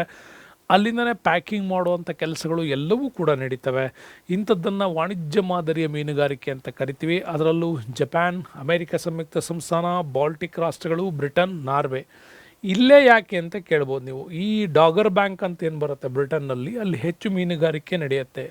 ಮೀನುಗಾರಿಕೆಯ ಭಾಳ ದೊಡ್ಡದು ನಡೆಯೋದು ಅಂದರೆ ಎಲ್ಲಿ ಶೀತ ಮಾರುತಗಳು ಮತ್ತು ಉಷ್ಣ ಮಾರುತಗಳು ಸಂಧಿಸುವ ಜಾಗಗಳಿದಾವೋ, ಎಲ್ಲಿ ಶೀತ ಮಾರುತಗಳು ಮತ್ತು ಉಷ್ಣ ಮಾರುತಗಳು ಸಂಧಿಸುವ ಜಾಗಗಳಿದಾವೋ ಆ ಜಾಗಗಳೇ ಮೀನುಗಾರಿಕೆಯ ಕೇಂದ್ರಗಳಾಗಿರ್ತವೆ. ಯಾಕೆಂದರೆ ಅಲ್ಲಿ ಪ್ಲಾಂಕ್ಟನ್ಸ್ ಜಾತಿಯ ಅತ್ಯಂತ ಹೆಚ್ಚಿನ ಪ್ರಮಾಣದ ಸಮುದ್ರದಲ್ಲಿ ಸಿಗೋದ್ರಿಂದಾಗಿ ಆ ಭಾಗದಲ್ಲಿ ಮೀನುಗಳು ಹೆಚ್ಚು ವಾಸ ಮಾಡ್ತವೆ. ಹಾಗಾಗಿ ಆ ಪ್ರದೇಶಗಳಲ್ಲಿ ಮೀನುಗಾರಿಕೆ ಅತಿ ಹೆಚ್ಚಾಗಿ ನಮಗೆ ಕಂಡು ಬರುತ್ತೆ. ಇನ್ನು ನೆಕ್ಸ್ಟ್ ಬರೋಣ, ಇಂಪಾರ್ಟೆಂಟ್ ಪ್ರೈಮರಿ ಸೆಕ್ಟರ್ ಉದ್ಯೋಗ ಅಂತಂದರೆ ಅದು ಕೃಷಿ, ವ್ಯವಸಾಯ ಅಂದರೆ ಏನು? ಅಗ್ರಿಕಲ್ಚರ್ ಅಂತ ನಾವು ಮಾತಾಡ್ತೀವಲ್ಲ, ಏನಂಗಂದ್ರೆ ಅಂದರೆ ಮಣ್ಣನ್ನು ಉಳುಮೆ ಮಾಡಿ ಬೆಳೆಗಳನ್ನು ಬೆಳೆಯುವ ಕಲೆಯನ್ನು ವ್ಯವಸಾಯ ಅಂತ ಕರೀತಾರೆ. ಭಾಳಷ್ಟು ಜನರಿಗೆ ಕಂಪ್ಲೀಟ್ ಸೆಂಟೆನ್ಸ್ ಬರೀರಿ ಅಂದರೆ ಇಷ್ಟೇ ಬರೆಯೋದು, ಅದು ಹಂಗಲ್ಲ. ಅದು ಭೂಮಿಯನ್ನು ಉಳುಮೆ ಮಾಡಿಬಿಟ್ಟು ಆನಂತರ ಬೀಜಗಳನ್ನು ಬಿತ್ತನೆ ಮಾಡಿ ಅಲ್ಲಿ ಸಸ್ಯಗಳನ್ನು ಪೋಷಣೆ ಮಾಡಿ, ಸಸ್ಯಗಳ ಪೋಷಣೆನೇ ಇಲ್ಲಿ ಇಂಪಾರ್ಟೆಂಟ್. ಸಸ್ಯಗಳನ್ನು ಪೋಷಣೆ ಮಾಡಿ ಗೊಬ್ಬರಗಳನ್ನು ಹಾಕಿ ಬೆಳೆಯನ್ನು ಬೆಳೆದು ನಂತರ ಅದನ್ನು ಕಟಾವು ಮಾಡೋದು ಅಥವಾ ಒಕ್ಕಲು ಮಾಡುವುದು ಅಂತ ಏನು ಕರಿತೀವಲ್ಲ, ಇದನ್ನು ನಾವು ಕಂಪ್ಲೀಟಾಗಿ ವ್ಯವಸಾಯ ಅಂತ ಕೂಡ ಕರಿತೀವಿ. ಪ್ರೀ ಹಾರ್ವೆಸ್ಟಿಂಗು, ಪೋಸ್ಟ್ ಹಾರ್ವೆಸ್ಟಿಂಗ್ ಅಂತ ಆ ವ್ಯವಸಾಯವನ್ನು 2 ಭಾಗ ಮಾಡ್ತಾರೆ. ಹಾಗಾಗಿ ಇದರಲ್ಲಿ 2 ವ್ಯವಸಾಯದ ಪಾರ್ಟ್ಗಳನ್ನು ನಾವು ನೋಡ್ತೀವಿ. ಆರಂಭದಲ್ಲಿ ಮಾನವ ಕೇವಲ ಅಲೆಮಾರಿಯಾಗಿದ್ದಾಗ ಮಧ್ಯಶಿಲಾಗಿದ್ದವರೆಗೂ ಕೂಡ ಅವರು ವಸ್ತುಗಳನ್ನು ಸಂಗ್ರಹಣೆ ಮಾಡೋದು, ಬೇಟೆಯಾಡ್ತಕ್ಕಂಥದ್ದು, ಮೀನುಗಾರಿಕೆ ಮಾಡೋದು, ಅಂಥದ್ದು ಇಂಥದ್ದು ಕೆಲಸಗಳನ್ನು ಮಾಡ್ಕೊಂಡು ಜೀವನ ಹಾಕ್ತಾಯಿದ್ದ. ಬಟ್ ಯಾವಾಗ ಒಂದು ಕಡೆ ನೆಲೆ ನಿಂತೋ ಆಗ ಒಂದು ಕಡೆ ನೆಲೆ ನಿಂತ ಸಂದರ್ಭದಲ್ಲೇ ಭೂಮಿಯನ್ನು ಉಳಿಮೆ ಮಾಡುವ ಕಲೆಗಳು ಶುರುವಾಯಿತು. ಇದರಿಂದ ಆತ ಆಹಾರ ಉತ್ಪಾದನೆ ಮಾಡೋದನ್ನು ಕರೆತ ಅಂತ. ಆಫ್ರಿಕಾದ ಭಾಗದಲ್ಲಿ ಮೊದಲು ಆತ ಹುರುಳಿಯನ್ನು ಬೆಳೆಯೋದಕ್ಕೆ ಶುರು ಮಾಡ್ದ. ಭಾರತಕ್ಕೆ ಹೊಂದಿಕೊಂಡಂಥ ಭಾಗಗಳಲ್ಲಿ ರಾಗಿ ಉತ್ಪಾದನೆ ಶುರುವಾಯಿತು ಅಂತೀವಿ. ಹಾಗಾಗಿ ಭಾರತ ಈ ಒಂದು ಪುರಾತನ ಕಾಲದಲ್ಲಿ ಮಾನವ ಬೆಳೆದ ಮೊದಲ ಬೆಳೆ ಅಂತಂದರೆ ಹಾರ್ಸ್ ಗ್ರಾಮ್ ಮತ್ತು ರಾಗಿ, ಹುರುಳಿ ಮತ್ತು ರಾಗಿಯನ್ನು ಹೆಚ್ಚಾಗಿ ಹೇಳ್ತಾರೆ. ಇದು ನಮಗೆ ಇತ್ತೀಚೆಗೆ ಸಿಕ್ಕಿರ್ತಕ್ಕಂಥ ಆಧಾರಗಳಲ್ಲಿ ಅದನ್ನು ಪ್ರೂವ್ ಮಾಡ್ತಾರೆ. ಆದರೆ ನಿರಂತರವಾಗಿ ಮಾನವ ಆಹಾರ ಪೂರೈಕೆಯನ್ನು ಮಾಡಬೇಕಾಗಿ ಬಂದಾಗ ಒಂದು ನಿರ್ದಿಷ್ಟವಾದ ಪ್ರದೇಶದಲ್ಲಿ ಆತ ಅಲ್ಲಿನ ಆರ್ಥಿಕತೆಯನ್ನು ಅರಿತು, ಅಲ್ಲಿನ ಮಣ್ಣಿನ ಲಕ್ಷಣಗಳನ್ನು ಅರಿತು, ಅಲ್ಲಿ ಆತ ಅನೇಕ ವೈವಿಧ್ಯಮಯವಾಗಿರ್ತಕ್ಕಂಥ ತನ್ನ ಅವಶ್ಯಕತೆಗೆ ಬೇಕಾಗಿರ್ತಕ್ಕಂಥ ಎಲ್ಲ ಬೆಳೆಗಳನ್ನು ಬೆಳೆಯೋದಕ್ಕೆ ಆತ ಶುರು ಮಾಡ್ದ. ಹೀಗೆ ವಿವಿಧ ರೂಪಗಳಲ್ಲಿ ವಿಸ್ತಾರವಾದಂಥ ಕೃಷಿಗಳನ್ನು ಆತ ಅನುಭವಿಸ್ಕೊಂಡು ಬಂದ. ಅಲ್ಲಿನ ಭೌಗೋಳಿಕತೆ ಹೊಂದಿಕೊಂಡು ಅಲ್ಲಿನ ಆರ್ಥಿಕತೆ, ಸಾಮಾಜಿಕ ಹಿನ್ನೆಲೆಗೆ ಅನುಗುಣವಾಗಿ ಆತ ವೈವಿಧ್ಯಮಯವಾಗಿರ್ತಕ್ಕಂಥ ಬೆಳೆಗಳನ್ನು ಬೆಳೆಯೋದು ಕಲ್ತ ಅಂತ. ಎಸ್ಪೆಷಲಿ ನೀವು ಜಸ್ಟ್ ನಮ್ಮ ಕರ್ನಾಟಕವನ್ನೇ ನೋಡ್ಕೊಂಡ್ರೆ, ನಾವು ಉತ್ತರ ಕರ್ನಾಟಕ ಭಾಗಗಳಲ್ಲಿ ಹೆಚ್ಚಾಗಿ ನಾವೇನು ಮಾಡ್ತೀವಿ, ಜೋಳ ಬೆಳೀತಾರೆ. ಈ ಮೈಸೂರು ಪ್ರಾಂತ್ಯಗಳಲ್ಲಿ ಬಂದರೆ ರಾಗಿ ಬೆಳಿತೀವಿ. ಇನ್ನು ಮಲ್ನಾಡು ಈ ಭಾಗದಲ್ಲಿ ಬಂದರೆ ಭತ್ತ ಬೆಳಿತೀವಿ. ಹೌದಾ? ನೋಡಿ, ಒಂದೇ ಆಹಾರದ ಬೆಳೆಗಳಲ್ಲಿ ಒಂದು ಕರ್ನಾಟಕದಲ್ಲೇ ಇಷ್ಟು ವೈವಿಧ್ಯಮಯವಾಗಿದೆ. ಯಾಕೆಂದರೆ ಇಲ್ಲಿನ ಭೌಗೋಳಿಕ ಪ್ರದೇಶ, ಇಲ್ಲಿರ್ತಕ್ಕಂಥ ಜನರ ಆರ್ಥಿಕ ಮತ್ತು ಸಾಮಾಜಿಕ ಹಿನ್ನೆಲೆ ಗಮನಿಸಿದ್ರೆ ಈ ಬೆಳೆಗಳನ್ನು ಬೆಳೆಯೋದು ಸೂಕ್ತವಾಗಿ ನಮಗೆ ಕಂಡು ಬರುತ್ತೆ. ಹಾಗಾಗಿ ನಮ್ಮಲ್ಲಿ ಅನೇಕ ವೈವಿಧ್ಯಮಯವಾಗಿ ಈ ಒಂದು ವ್ಯವಸಾಯದ ಉದ್ಯೋಗಗಳನ್ನು ಆತ ಮಾಡೋದಕ್ಕೆ ಶುರು ಮಾಡ್ದ ಅಂತ ಕೂಡ ಅದನ್ನು ಕರಿತೀವಿ. ಮತ್ತು ವ್ಯವಸಾಯದಲ್ಲೂ ಕೂಡ ಅಷ್ಟೇ ವೈವಿಧ್ಯಮಯವಾಗಿರ್ತಕ್ಕಂಥ ವ್ಯವಸಾಯವನ್ನು ಬೆಳವಣಿಗೆ ಮಾಡ್ತಾ ಬಂದಾಗ ಆತ ಮೊದಲು ಶುರು ಮಾಡ್ತಾ ಹೋದ ಬೇಸಾಯವನ್ನು. ಹೆಂಗೆ ಶುರು ಮಾಡ್ದ ನೋಡಿ, ನಮ್ಮಲ್ಲಿ ವ್ಯವಸಾಯ ಪದ್ಧತಿಗಳು ದಿಢೀರಂತ ಮಾಡರ್ನೈಸ್ ಆಗಿಲ್ಲ. ಮೊದಲು ಆತ ಮಾಡಿದ್ದು ಶಿಫ್ಟಿಂಗ್ ಅಗ್ರಿಕಲ್ಚರ್ ಅಂತ ಕರಿತೀವಿ, ಸ್ಥಳಾಂತರ ಬೇಸಾಯ ಅಂತ. ಒಂದು ಪ್ರದೇಶಕ್ಕೆ ಹೋದ, ಅಲ್ಲಿರ್ತಕ್ಕಂಥ ಅರಣ್ಯವನ್ನು ಸ್ವಚ್ಛಗೊಳಿಸ್ದ, ಅಲ್ಲಿರೋ ಮರಗಳನ್ನು ತೆಗೆದ, ಗಿಡಗಂಟಿಗಳನ್ನು ಸುಟ್ಟ. ಅದಕ್ಕೆ ಇದನ್ನು ಬರ್ನ್ ಆ್ಯಂಡ್ ಬುಷ್ ಅಗ್ರಿಕಲ್ಚರ್ಸ್ ಅಂತ ಕೂಡ ಕರೀತಾರೆ. ಸುಟ್ಟು ಆ ಪ್ರದೇಶಗಳನ್ನು ಸ್ವಚ್ಛ ಮಾಡಿಕೊಂಡು ಅಲ್ಲಿ ಬೆಳೆ ಬೆಳೆಯೋದಕ್ಕೆ ಶುರು ಮಾಡ್ದ. ಎಷ್ಟು ವರ್ಷ? 3 ರಿಂದ 4 ವರ್ಷ ಅವನು ಆ ಪ್ರದೇಶದಲ್ಲಿ ಬೆಳೆಯನ್ನು ಬೆಳೆದಿರ್ಬೋದು. ನಂತರ ಅಲ್ಲಿ ಇಳುವರಿ ಕಡಿಮೆ ಆಗ್ತಾಯಿತ್ತು. ಆಟೋಮ್ಯಾಟಿಕಲಿ ಆ ಪ್ರದೇಶವನ್ನು ಬಿಟ್ಟು ಮತ್ತೊಂದು ಪ್ರದೇಶದ ಕಡೆಗೆ ಆತ ಏನು ಮಾಡ್ತಾ ಇದ್ದ, ವಲಸೆ ಹೋಗ್ತಾ ಇದ್ದ. ಹಾಗಾಗಿ ಅದನ್ನು ಶಿಫ್ಟಿಂಗ್ ಅಗ್ರಿಕಲ್ಚರ್ಸ್ ಅಂತ ಕೂಡ ಕರಿತೀವಿ. ಹೀಗೆ ಶುರುವಾಗಿರ್ತಕ್ಕಂಥ ಶಿಫ್ಟಿಂಗ್ ಅಗ್ರಿಕಲ್ಚರ್ ಜೊತೆಗೆ ಬೇಟೆ, ಸಂಗ್ರಹಣೆ ವೃತ್ತಿಗಳನ್ನು ಅವಲಂಬಿಸಿ ಆತ ವಲಸೆ ಹೋಗ್ತಕ್ಕಂಥದ್ದು ಕಂಡು ಬಂತು. ಆದರೆ ಈಶಾನ್ಯ ಭಾರತ ರಾಜ್ಯಗಳಲ್ಲಿ ಈ ಒಂದು ಶಿಫ್ಟಿಂಗ್ ಅಗ್ರಿಕಲ್ಚರ್ಗೆ ಝೂಮಿಂಗ್ ಅಂತ ಕೂಡ ಕರೀತಾರೆ. ಅಸ್ಸಾಂ ಸುತ್ತಮುತ್ತ ಭಾಗದಲ್ಲಿ ಇದನ್ನೇ ಹೇಳೋದು. ಉತ್ತರ ಪ್ರದೇಶ, ಬಿಹಾರ, ಛತ್ತೀಸ್ಗಢ, ಅಸ್ಸಾಂವರೆಗಿನ ಪ್ರದೇಶಗಳು ಝೂಮಿಂಗ್ ಅಂತ ಕರಿತಾ ಇದ್ರು. ಓಕೆ, ಇನ್ನು ದಕ್ಷಿಣ ಅಮೇರಿಕಾದಲ್ಲಿ ಬಂದರೆ ಮಿಲ್ಪಾ ಅಂತ ಕೂಡ ಕರೀತಾರೆ. ಇಂಡೋನೇಷ್ಯಾ ಮತ್ತು ಮಲೇಷ್ಯಾದಲ್ಲಿ ಬಂದರೆ ಅದನ್ನು ಲಡಾಂಗ್ ಅಂತ ಕೂಡ ಕರೀತಾರೆ. ಇನ್ನು ಸ್ಥಳಾಂತರ ಬೇಸಾಯವನ್ನು ಸ್ಲ್ಯಾಶ್ ಅಂಡ್ ಬರ್ನ್ ಅಂತ ಏನು ಕರೆದ್ನಲ್ಲ ಅದೇನೆ. ಹಾಗಾಗಿ ಇವತ್ತು ಕೂಡ ನಮ್ಮಲ್ಲಿ ಝೂಮಿಂಗ್ ಅಂತ ಕರಿತೀವಿ. ಹಾಗೆಯೇ ಮಧ್ಯ ಅಮೇರಿಕಾದಲ್ಲಿ ಮಿಲ್ಬಾ ಅಂತ ಕರೀತಾರೆ. ಇಂಡೋನೇಷ್ಯಾ ಮತ್ತು ಮಲೇಷ್ಯಾಗಳಲ್ಲಿ ಲಡಾಂಗ್ ಅಂತ ಕೂಡ ಕರೀತಾರೆ. ಇಂಗ್ಲೀಷಲ್ಲಿ ಅದನ್ನು burn and slash and bush ಅಂತ ಕರಿತೀವಿ. ಸ್ಲ್ಯಾಶ್ ಅಂದರೆ ಎಲ್ಲ ಕಡಿಯೋದು, ಬರ್ನ್ ಅಂದರೆ ಸುಡೋದು, ಕ್ಲೀನ್ ಮಾಡಿ ಬೆಳೆಯನ್ನು ಬೆಳೀತಕ್ಕಂಥದ್ದು. ಹೀಗೆ ವಿವಿಧ ರೀತಿಯ ಸ್ಥಳಾಂತರ ಬೇಸಾಯ ಮಾಡ್ತಾ ಮಾಡ್ತಾ ಕೊನೆಗೊಮ್ಮೆ ಅನ್ನಿಸ್ತು ಒಂದು ಕಡೆ ಸ್ಥಿರವಾಗಿ ಬೇಸಾಯ ಮಾಡಬೇಕು ಅಂತ. ಆವಾಗ ಭಾರತದಲ್ಲಿ ಅಥವಾ ಪ್ರಪಂಚದಲ್ಲೇ ಆ ಒಂದು ವರ್ಗಾವಣೆಯಾಗೋದನ್ನು ಬಿಟ್ಟು ಒಂದು ಕಡೆ ನೆಲೆ ನಿಂತು ಬೇಸಾಯವನ್ನು ಮಾಡ್ದ. ಇದನ್ನು ಸ್ಥಿರ ಬೇಸಾಯ ಅಥವಾ ಸೆಡೆಂಟರಿ ಫಾರ್ಮಿಂಗ್ ಅಂತ ಕೂಡ ಕರಿತೀವಿ. ಸ್ಥಿರ ಬೇಸಾಯ ಅಂದರೆ ಇಲ್ಲಿ ಆತ ಮಾಡಿದ್ದೇನು ಅಂತಂದರೆ, ಒಂದು ಪ್ಲಾಟಲ್ಲಿ ವ್ಯವಸಾಯವನ್ನು ಮಾಡ್ತಾ ಇದ್ದ. ಕಾಮನ್ ಇದರಲ್ಲಿ 3 ರಿಂದ 4 ವರ್ಷಗಳಿಗೆ ವ್ಯವಸಾಯ ಮಾಡ್ತಿದ್ದಾಗ ಇಳುವರಿ ಕಡಿಮೆ ಆಗ್ತಾಯಿತ್ತು. ಈಗಾಗರೆ ಒಂದು ಕಡೆ ನೆಲೆ ನಿಲ್ಲಬೇಕಲ್ಲ. ಇದರಿಂದ ಆತ ಕಲ್ತಿದ್ದೇನು, ಮಣ್ಣಿನ ಫಲವತ್ತತೆ ಏನಿತ್ತಲ್ಲ, ಈ ಮಣ್ಣಿನ ಫಲವತ್ತತೆಯ ಅಭಿವೃದ್ಧಿಯ ಅಂಶಗಳನ್ನು ಆತ ಚೆನ್ನಾಗಿ ಕಲ್ತ. ಜೊತೆಗೆ ಪ್ರಾಣಿಗಳಿಂದ ಮತ್ತು ಸಸ್ಯಗಳಿಂದ ಬರ್ತಕ್ಕಂಥ ತ್ಯಾಜ್ಯಗಳನ್ನು ಗೊಬ್ಬರಗಳ ರೂಪದಲ್ಲಿ ಬಳಸೋದಕ್ಕೆ ಶುರು ಮಾಡ್ದ. ಮತ್ತು ಬೇಸಾಯದಲ್ಲಿ ಹೊಸ ತಾಂತ್ರಿಕತೆಯನ್ನು ಅಳವಡಿಸ್ಕೊಂಡ ಅಂತ ಕರಿತೀವಿ. ಓಕೆ, ಇವುಗಳನ್ನೆಲ್ಲ ಮಾಡ್ಕೊಂಡಿದ್ದರಿಂದಾಗಿ ಸ್ಥಿರ ಬೇಸಾಯದ ಸೆಡೆಂಟರಿ ಅಗ್ರಿಕಲ್ಚರ್ ನಿಧಾನವಾಗಿ ಡೆವಲಪ್ಮೆಂಟ್ ಆಗ್ತಾ ಹೋಯ್ತಿದ್ದು. ಇದ್ರ ನಂತರ ಆತ ಏನು ಮಾಡ್ದ, ಪ್ರಪಂಚದ ಕೆಲವು ಭಾಗದಲ್ಲಿ ವ್ಯವಸಾಯ ವಾಣಿಜ್ಯ ಮಾದರಿ ಬಂತು. ಇದಕ್ಕಾಗಿ ಆಧುನಿಕ ತಾಂತ್ರಿಕತೆ ಟಚ್ ಆಯಿತು. ಹಾಗಾಗಿ ಕೆಲವು ಪ್ರದೇಶದಲ್ಲಿ ಅತ್ಯಧಿಕ ಪ್ರಮಾಣದಲ್ಲಿ ಬಂಡವಾಳದ ಹೂಡಿಕೆಯೊಡನೆ ತೋಟಗಾರಿಕೆ ಬೇಸಾಯ ಅಭಿವೃದ್ಧಿಪಡಿಸ್ತಾರೆ. ಭಾರತ, ಬಾಂಗ್ಲಾ, ಭೂತಾನ್ ಅಭಿವೃದ್ಧಿಶೀಲ ರಾಷ್ಟ್ರಗಳಲ್ಲಿ ಜನರು ಇದೇ ವ್ಯವಸಾಯವನ್ನು ಅವಲಂಬಿಸಿರೋದು ಕೂಡ ನಮಗೆ ಕಂಡು ಬರುತ್ತೆ. ಇದಕ್ಕೆ ಬದಲಾಗಿ ನಾವು ನೋಡ್ತಾ ಹೋದರೆ ಮುಂದುವರೆದಂತಹ ರಾಷ್ಟ್ರಗಳಲ್ಲಿ, ಅಭಿವೃದ್ಧಿ ಹೊಂದಿದ ರಾಷ್ಟ್ರಗಳಲ್ಲಿ ವ್ಯವಸಾಯ ಆಕರ್ಷಕ ವೃತ್ತಿಯಾಗಿ ಉಳಿದಿಲ್ಲ. ಅದು ಇದರಿಂದಾಗಿ ಆ ರಾಷ್ಟ್ರಗಳ ವ್ಯವಸಾಯವನ್ನು ಅವಲಂಬಿಸಿದ ಜನರ ಪ್ರಮಾಣ ದಿನದಿಂದ ದಿನಕ್ಕೆ ಕಡಿಮೆ ಆಗ್ತಾ ಇದೆ. ಟ್ರಷರಿ ಸೆಕ್ಟರ್ಗೆ ಡೆವಲಪ್ಮೆಂಟ್ ಆಗ್ತಾ ಇದ್ದಾರೆ. ನೋಡಿ, ಬ್ರಿಟನ್ನಲ್ಲಿ 4% ಜನರು ಮಾತ್ರ ವ್ಯವಸಾಯವನ್ನು ಅವಲಂಬಿಸ್ತಾರೆ. ಇನ್ನು ಭಾರತದಲ್ಲಿ ನೀವು ನೋಡೋದಾದ್ರೆ ಇದರ ಆಪೋಸಿಟ್ 60% ಮೆಂಬರ್ಸ್ ಇದ್ದಾರೆ. ಕೀನ್ಯಾದಲ್ಲಿ 80% ಜನರು ವ್ಯವಸಾಯವನ್ನು ಅವಲಂಬಿಸಿದ್ದಾರೆ. ಹಾಗಾಗಿ ಇಲ್ಲಿ ಅಭಿವೃದ್ಧಿ ಹೊಂದಿದ ದೇಶಗಳಲ್ಲಿ ವ್ಯವಸಾಯ ಯಾಂತ್ರೀಕೃತವಾಗ್ಬಿಟ್ಟಿದೆ, ದೊಡ್ಡ ಪ್ಲಾಟ್ ಆಗಿದೆ, ಬಿಗ್ಗೆಸ್ಟ್ ಲೆವೆಲಲ್ಲಿ ಮಾಡೋದ್ರಿಂದ ಅಲ್ಲಿ ಕಡಿಮೆ ಜನ 4% ಅಂದರೆ ನಮಗಿಂತ ಹೆಚ್ಚಿನ ಆದಾಯವನ್ನು ಪಡೀತಾರೆ ಅವರು. ನಮ್ಮಲ್ಲಿ 60 ಜನರಂದರೆ ಇಲ್ಲಿ ನಮ್ಮಲ್ಲಿ ಭೂ ಹಿಡುವಳಿ ಸಮಸ್ಯೆ ಇದೆ. ಅಣ್ಣ ತಮ್ಮಂದರು ಡಿವೈಡ್ ಮಾಡ್ಕೊಳ್ಳೋದು, ಚಿಕ್ಕ ಚಿಕ್ಕ ಪ್ಲಾಟ್ಗಳನ್ನು ಮಾಡ್ಕೊಳ್ಳೋದು, ಇಲ್ಲಿ ಮಾಡರ್ನೈಸ್ ಅಗ್ರಿಕಲ್ಚರ್ ಮಾಡಲಿಕ್ಕಾಗಲ್ಲ. ಮತ್ತು ತಾಂತ್ರಿಕತೆ ತುಂಬ ಹೆವಿಯೆಸ್ಟ್ ಆಗುತ್ತೆ. ರೈತರಿಗೆ ಆ ಒಂದು ಆರ್ಥಿಕತೆ ಸಪೋರ್ಟ್ಸ್ಗಳಿಲ್ಲ. ಮತ್ತು ಸರ್ಕಾರದಲ್ಲಿ ಬೆಂಬಲ ಬೆಲೆಗಳನ್ನು ಘೋಷಣೆ ಮಾಡ್ತಾರೆ, ಬಿಟ್ಟರೆ ಆ ಬೆಲೆಗೆ ಕೊಂಡ್ಕೊಳ್ಳೋ ಜನರಿಲ್ಲ. ಮೇಯ್ನ್ ಪ್ರಾಬ್ಲಮ್ ಅಂದರೆ ತಾನು ಬೆಳೆದ ಬೆಳೆಗೆ ಬೆಲೆಯನ್ನು ಫಿಕ್ಸ್ ಮಾಡೋದಕ್ಕೆ ಇಲ್ಲಿ ನಮ್ಮ ದೇಶದಲ್ಲಿ ಹಕ್ಕಿಲ್ಲ. ಹಕ್ಕಿದ್ರೂ ಕೂಡ ಜನ ತಗೊಳ್ಳಲ್ಲ. ಮಧ್ಯವರ್ತಿಗಳಲ್ಲಿ ಬೆಲೆ ಫಿಕ್ಸ್ ಮಾಡ್ತಾರೆ ವಿನಃ ರೈತ ಇಲ್ಲಿ ಯಾವತ್ತೂ ಫಿಕ್ಸ್ ಮಾಡ್ತಲ್ಲ. ಯಾವತ್ತು ರೈತ ವಿದೇಶಗಳಲ್ಲಿ ಇರುವಂತೆ ನಮ್ಮಲ್ಲೂ ಫಿಕ್ಸ್ ಮಾಡ್ತಾನೋ ಆವಾಗ ಆಟೋಮ್ಯಾಟಿಕಲ್ಲಿ ಅಗ್ರಿಕಲ್ಚರ್ ಒಂದು ಉದ್ಯಮವಾಗಿ ಡೆವಲಪ್ಮೆಂಟ್ ಆಗತ್ತೆ. ಈಗ ಭಾರತದಲ್ಲಿ ಆಫ್ಟರ್ ಕೊರೋನಾ ಕೃಷಿ ಒಂದು ಉದ್ಯಮ ಆಗಿದೆ. ಕೃಷಿ ಕೇವಲ ಒಂದು ಉದ್ಯೋಗ ಆಗಿಲ್ಲ, ಅದು ಉದ್ಯಮವಾಗಿ ಬೆಳವಣಿಗೆ ಆಗ್ತಾ ಇದೆ. ಅದು ಇತ್ತೀಚಿನ ದಿನಗಳಲ್ಲಿ ನಾವು ಕಾಣ್ತಾ ಇದ್ದೀವಿ. ಓಕೆ, ಹೀಗೆ ಬೇಸಾಯದಲ್ಲಿ ಭಾಳಷ್ಟು ಪರಿವರ್ತನೆಗಳು ನಮ್ಮಲ್ಲಿ ಆಗ್ತಾ ಬಂತು. ಇಲ್ಲಿ ನಿಮಗೆ ಇನ್ನೊಂದು ಅಂಶ ನಾನು ಹೇಳಬೇಕು. ಕೃಷಿ ಏನಾಯಿತು ಅಂದರೆ, ನಿಮ್ಗೆ ನಾನು ಮೊದಲು ಹೇಳಿದೆ, ಮೊದಲು ಸ್ಥಳಾಂತರ ಬೇಸಾಯ ಪದ್ಧತಿ ಇತ್ತಲ್ವಾ, ಸ್ಥಳಾಂತರ. ಆಮೇಲೆ ಸ್ಥಿರ ಬೇಸಾಯ ಪದ್ಧತಿ ಬಂತು. ಆಮೇಲೆ ಭಾರತದಲ್ಲಿ ವಾಣಿಜ್ಯ ಕೃಷಿ ಡೆವಲಪ್ಮೆಂಟ್ ಆಯಿತು. ಬ್ರಿಟಿಷರು ಬಂದಾಗ ವಾಣಿಜ್ಯ ಕೃಷಿ ಡೆವಲಪ್ಮೆಂಟ್ ಆಗ್ತಾ ಹೋಯ್ತು.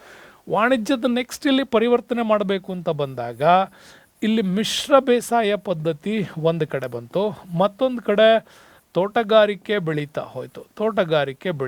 ಇದಾದ ನಂತರ ಈಗ ಭಾರತದಲ್ಲಿ ಸಾಂದ್ರ ಬೇಸಾಯ, ಇಂಟೆನ್ಸಿವ್ ಫಾರ್ಮಿಂಗ್ ಆಫ್ ಅಗ್ರಿಕಲ್ಚರ್ ಅಂತ ಕರಿತೀವಿ. ಒಂದೇ ಪ್ಲಾಟಲ್ಲಿ 3-4 ಬೆಳೆಗಳನ್ನು ಒಂದೇ ವರ್ಷದಲ್ಲಿ ಬೆಳೆಯೋದು. ಸೀಸನ್ ವೈಸ್ ಅಲ್ಲ, ಟೈಮಿಂಗ್ಸ್ ವೈಸಲ್ಲಿ ಮಂತ್ ವೈಸ್ ಬೆಳೆಗಳನ್ನು ಚೇಂಜ್ ಮಾಡ್ಕೊಳ್ಳೋ ಲೆವೆಲ್ಗೆ, ಅಂದರೆ ಹಸಿರು ಶೇಡ್ ನೆಟ್ಗಳನ್ನು ಹಾಕಿ ಅಲ್ಲಿ ಪ್ಲಾಟ್ಗಳಲ್ಲಿ ಬಹಳ ಮಾಡರ್ನೈಸ್ ಮಾಡ್ತಕ್ಕಂಥದ್ದು ಸಾಂದ್ರ ಬೇಸಾಯ ಅಂತ ಕರಿತೀವಿ. ಈ ರೀತಿ ಭಾರತದಲ್ಲಿ ಅಗ್ರಿಕಲ್ಚರ್ ಏನಾಗಿದೆ ಇವತ್ತು ಮೂವಿಂಗ್ ಆಗಿ ಡೆವಲಪ್ಮೆಂಟ್ ಆಗ್ತಾ ಇದೆ. ನೆಕ್ಸ್ಟ್ ಬರ್ತೀವಿ ನಾವು ಕಬ್ಬಿಣದ ಅದಿರು ಗಣಿಗಾರಿಕೆ ವಿಚಾರಕ್ಕೆ ಬರ್ತೀವಿ. ಪ್ರಪಂಚದಲ್ಲಿ ಪ್ರಾಥಮಿಕ ಉದ್ಯೋಗಗಳಲ್ಲಿ ತುಂಬಾ ದೇಶದ ಆದಾಯದ ಹೆವಿಯೆಸ್ಟ್ ಅಂತಂದರೆ ಅದು ಗಣಿಗಾರಿಕೆ. ಅದರಲ್ಲೂ ಪ್ರಮುಖವಾಗಿ ಭೂಮಿಯಲ್ಲಿ ಕಬ್ಬಿಣದ ಅದಿರು, ಮ್ಯಾಂಗನೀಸ್, ಚಿನ್ನ, ವಜ್ರ, ಕಲ್ಲಿದ್ದಲು, ಪೆಟ್ರೋಲಿಯಂ ಮೊದಲಾದ ಖನಿಜಗಳನ್ನು ಹೊರತೆಗೆಯೋದನ್ನೇ ಗಣಿಗಾರಿಕೆ ಅಂತ ಕರಿತೀವಿ. ಮಾನವ ನಾಗರಿಕತೆ ಆರಂಭ ಆದಾಗಲಿಂದ ಇಲ್ಲಿವರೆಗೂ ಕೂಡ ಖನಿಜಗಳ ಪಾತ್ರ ಅವನ ಜೀವನದಲ್ಲಿ ತುಂಬಾ ಮುಖ್ಯವಾಗಿದೆ. ಅದರಲ್ಲೂ ನಮಗೆ ವಿವಿಧ ಹಂತಗಳಲ್ಲಿ ನಾಗರಿಕತೆ ಬಳಕೆಯಲ್ಲಿ ಈ ಖನಿಜ ಗಣಿಗಾರಿಕೆ ತುಂಬಾ ಇಂಪಾರ್ಟೆಂಟ್ ಆಗಿದೆ. ಅಂದರೆ ತಾಮ್ರ, ಚಿನ್ನ ಬಳಕೆಗಳು ಶುರುವಾದ ಮೇಲೆ ನಮ್ಮಲ್ಲಿ ಶಿಲಾಯುಗ, ಕಂಚಿನ ಯುಗ, ತಾಮ್ರದ ಯುಗ, ಕಬ್ಬಿಣದ ಯುಗ ಅಂತ ಡಿವೈಡ್ ಮಾಡ್ತಾ ಬಂದ್ವಿ. ಇವೆಲ್ಲ ಏನು ಅಂದರೆ ಗಣಿಗಾರಿಕೆ ಜೀವನವನ್ನು ಪರಿವರ್ತನೆ ಮಾಡ್ತಾ ಬಂತು. ಹಾಗಾಗಿ ಗಣಿಗಾರಿಕೆಯಲ್ಲಿ ಇಂಪಾರ್ಟೆಂಟಾಗಿ ವಿಧಗಳನ್ನು ನೋಡೋದಾದರೆ, ಒಂದು ತೆರೆದ ಗಣಿಗಾರಿಕೆ ವಿಧಾನ ಅಂತ ಕರಿತೀವಿ. ತೆರೆದ ಗಣಿ ವಿಧಾನ ಅಂತ ಅಂದರೆ ತುಂಬ ಸರಳವಾಗಿರ್ತಕ್ಕಂಥದ್ದು. ಒಂದು ಪ್ಲಾಟಲ್ಲಿ ಡಿಗ್ ಮಾಡ್ತಾ ಹೋಗ್ತಾರೆ, ಗುಂಡಿ ತೆಗಿತಾ ಹೋಗ್ತಾರೆ, ಖನಿಜ ನಿಕ್ಷೇಪದ ಮೇಲಿರೋ ಮಣ್ಣಿನ ಪದರನ್ನು ತೆಗೆದಾಕಿ ಅನಂತರ ಅದರಲ್ಲಿರೋ ಖನಿಜಗಳನ್ನು ತೆಗೆದು ಅದನ್ನು ಶುದ್ಧೀಕರಣ ಕೇಂದ್ರಕ್ಕೆ ಕಳಿಸಿ ಶುದ್ಧೀಕರಣ ಮಾಡೋದ್ರಲ್ಲಿ ಕಲ್ಲಿದ್ದಲು, ಕಬ್ಬಿಣದ ಇದ್ರು ಇಂಥವೆಲ್ಲ ನಮಗೆ ಸಾಮಾನ್ಯವಾಗಿ ತೆರೆದ ಗಣಿ ವಿಧಾನದಲ್ಲಿ ಸಿಗತ್ತೆ. ಇನ್ನು ಆಂತರಿಕ ಗಣಿ ವಿಧಾನ ಅಂತ ಕರಿತೀವಿ. ಆಂತರಿಕ ಗಣಿ ವಿಧಾನ ಅಂತಂದರೆ ಭೂಮಿಯ ಮೇಲ್ಮೈಯಿಂದ ಏನು ಮಾಡ್ತಾರೆ ಅಂತಂದರೆ ಆಳದಲ್ಲಿರೋ ಖನಿಜಗಳನ್ನು ಹೊರ ತೆಗಿತಾರೆ. ಅಲ್ಲಿ ಕಲ್ಲಿದ್ದಲು, ಸೀಸ, ಕಬ್ಬಿಣದವನ್ನು ಸುರಂಗಗಳನ್ನು ಮಾಡಿಕೊಂಡು ಅದರಿಂದ ಹೊರತಕ್ಕಂಥದ್ದು ಮೂರನೇ ವಿಧಾನವಾಗಿ ಡೆವಲಪ್ಮೆಂಟ್ ಆಗಿದೆ. ಆಂತರಿಕ ಗಣಿ ವಿಧಾನದಲ್ಲಿ ಭೂಮಿ ಹಾಗೇ ಇರ್ತದೆ, ಒಳಗಡೆ ಪ್ಲಾಟಲ್ಲಿ ಹೋಗಿ ತೆಗಿತಕ್ಕಂಥದ್ದಿದೆ. ಇನ್ನು ಸುರಂಗ ವಿಧಾನಗಳಲ್ಲಿ ಹೆಚ್ಚಾಗಿ ಇವತ್ತು ಕಲ್ಲಿದ್ದಲು ಹೆಚ್ಚಾಗಿ ಕಂಡು ಬರ್ತಾ ಇದೆ, ಮತ್ತು ಪೆಟ್ರೋಲಿಯಂ ಕೂಡ. ಅಂದರೆ ಭಾಳ ಸುರಂಗಗಳನ್ನು ಮಾಡಿಕೊಂಡು ಎಲ್ಲಿ ಕಲ್ಲಿದ್ದಲನ್ನ ಸ್ಪಾಟ್ ಸಿಗುತ್ತೋ ಅಲ್ಲಿ ಇವರು ತೂತು ಮಾಡ್ಕೊಂತ ಹೋಗ್ತಾರೆ, ಅಲ್ಲಿಂದ ಕಲ್ಲಿದ್ದಲನ್ನ ಹೊರಗೆ ತೆಗಿತಾ ಬರ್ತಾರೆ. ಹಾಗಾಗಿ ಈ ವಿಧಾನದಿಂದ ಅತಿ ಹೆಚ್ಚು ಆಳದಲ್ಲಿರೋ ಖನಿಜಗಳನ್ನು ಉತ್ಪಾದಿಸ್ತಾರೆ. ಅದರಲ್ಲಿ ಪೆಟ್ರೋಲಿಯಂ, ಸ್ವಾಭಾವಿಕ ಅನಿಲ ಮತ್ತು ಖನಿಜಗಳಿಂದ ಬೇಡಿಕೆ ನಿರಂತರ ಹೆಚ್ಚಾಗ್ತಿರೋದ್ರಿಂದಾಗಿ ಈ ಸುರಂಗ ಮಾರ್ಗದ ವಿಧಾನಗಳನ್ನು ಹೆಚ್ಚಾಗಿ ಅಳವಡಿಸ್ಕೊಳ್ತಾ ಇರೋದು ಇತ್ತೀಚೆಗೆ ನಮಗೆ ಕಂಡು ಬರ್ತದೆ. ಇನ್ನು ಖನಿಜಗಳನ್ನು ಉತ್ಪಾದಿಸಲು ಅದನ್ನು ಆರಂಭಿಸುವ ಮೊದಲು ಹಲವಾರು ಅಂಶಗಳನ್ನು ಗಮನಿಸಬೇಕಾಗತ್ತೆ. ಯಾಕೆಂದರೆ ಇವು ದೊರೆಯುವಂತಹ ಅದಿರಿನ ಗುಣಮಟ್ಟ ತುಂಬ ಇಂಪಾರ್ಟೆಂಟು. ಗಣಿಗಳ ಆಳ ನೋಡ್ಕೋಬೇಕಾಗತ್ತೆ. ಆಮೇಲೆ ಅಲ್ಲಿ ಸಿಗ್ತಕ್ಕಂಥ ಖನಿಜದ ಪ್ರಮಾಣ, ಉದಾಹರಣೆಗೆ KGF ಇದೆ ನಮ್ಮದಲ್ಲಿ, ಅಲ್ಲಿ ಆಳ ನೋಡಿದ್ದಾರೆ, ಗುಣಮಟ್ಟ ಚೆನ್ನಾಗಿದೆ, ಬಟ್ ದೊರೆಯುವ ಪ್ರಮಾಣ ಇದೆಯಲ್ಲ ತುಂಬ ಕಡಿಮೆ ಇದೆ. ಹಾಗಾಗಿ ಅವುಗಳ ಸೆಕ್ಟರ್ಗಳನ್ನೆಲ್ಲ ಬಂದ್ ಮಾಡಿಬಿಟ್ಟಿದ್ದಾರೆ. ಮತ್ತು ಸಾರಿಗೆ, ಇವುಗಳನ್ನೆಲ್ಲ ಅವಲಂಬಿಸಿಬಿಟ್ಟು ಅಲ್ಲಿನ ಕೆಲಸಗಾರರಿಗೆ ಸಾರಿಗೆ ಮತ್ತು ವಾಸದ ಮನೆಗಳನ್ನು ನೀಡಬೇಕಾಗಿರೋದು. ಈ ಎಲ್ಲ ಗಣಿಗಾರಿಕೆಯ ಹಲವಾರು ಸಮಸ್ಯೆಗಳಿರುತ್ತೆ. ಅದನ್ನೆಲ್ಲ ಪರಿಹರಿಸೋದಕ್ಕೆ ಮುಖಾಂತರವಾಗಿ ಗಣಿಗಾರಿಕೆಯನ್ನು ನಾವು ಮಾಡಬೇಕಾಗುತ್ತೆ. ಇಲ್ಲಿ ಕಳಪೆ ವಾಸದ ಮನೆಗಳು ಸಾಮಾನ್ಯವಾಗಿ ಗಣಿಗಾರಿಕೆ ಸುತ್ತಮುತ್ತ ನಾವು ಮಾಡೋದು ನೋಡ್ತೀವಿ. ಟೆಂಪ್ರವರಿ ಹೌಸ್, ಅಲ್ಲಿ ಗಾಳಿ ಬೆಳಕಿನ ಕೊರತೆ, ಸಾಮಾನ್ಯ ಗಣಿಗಳಲ್ಲಿ ಕುಸಿಯುವಿಕೆ ಆಗತ್ತೆ, ಉಸಿರುಗಟ್ಟುವಿಕೆ ಆಗತ್ತೆ, ಪ್ರವಾಹಗಳಾಗ್ತವೆ, ಸಾವು ನೋವುಗಳು ಸಂಭವಿಸ್ತವೆ. ಬಹಳಷ್ಟು ಈ ರೀತಿಯ ಒಂದು ವಿಚಿತ್ರವಾದಂಥ ವರ್ತನೆಗಳಲ್ಲಾಗತ್ತೆ. ನೈಸರ್ಗಿಕ ವಿಕೋಪಗಳು ಹೆಚ್ಚೆಚ್ಚಾಗಿ ಬರುತ್ತೆ. ಇನ್ನು ಸಂಸ್ಕರಣೆ ಮತ್ತು ಶುದ್ಧೀಕರಣ ಕೇಂದ್ರದಲ್ಲೂ ಕೂಡ ಹಲವಾರು ಜನರು ಕೂಡ ತೊಡಗಿಸ್ಕೊಂಡಿದ್ದಾರೆ. ಇಲ್ಲೂ ಕೂಡ ಗಣಿಗಾರಿಕೆಯಿಂದ ಬಂದಂಥ ಖನಿಜಗಳನ್ನು ಶುದ್ಧೀಕರಣ ಮಾಡ್ತಕ್ಕಂಥದ್ದೇ. ಅಲ್ಲಿ ಸಂಸ್ಕರಣಾ ಕೇಂದ್ರಗಳಿರ್ತವೆ, ಗಣಿಗಾರಿಕೆ ಸಮೀಪದಲ್ಲೇ ಇವು ಕೂಡ ಕಟ್ಟಿರ್ತಾರೆ. ತೈಲ ಶುದ್ಧೀಕರಣ ಕೇಂದ್ರಗಳು ಮಾರುಕಟ್ಟೆಗೆ ಸಮೀಪವಾಗಿ ಇವುಗಳನ್ನು ನಿರ್ಮಾಣ ಮಾಡಿರೋದು ನಮಗೆ ಕಂಡು ಬರುತ್ತೆ.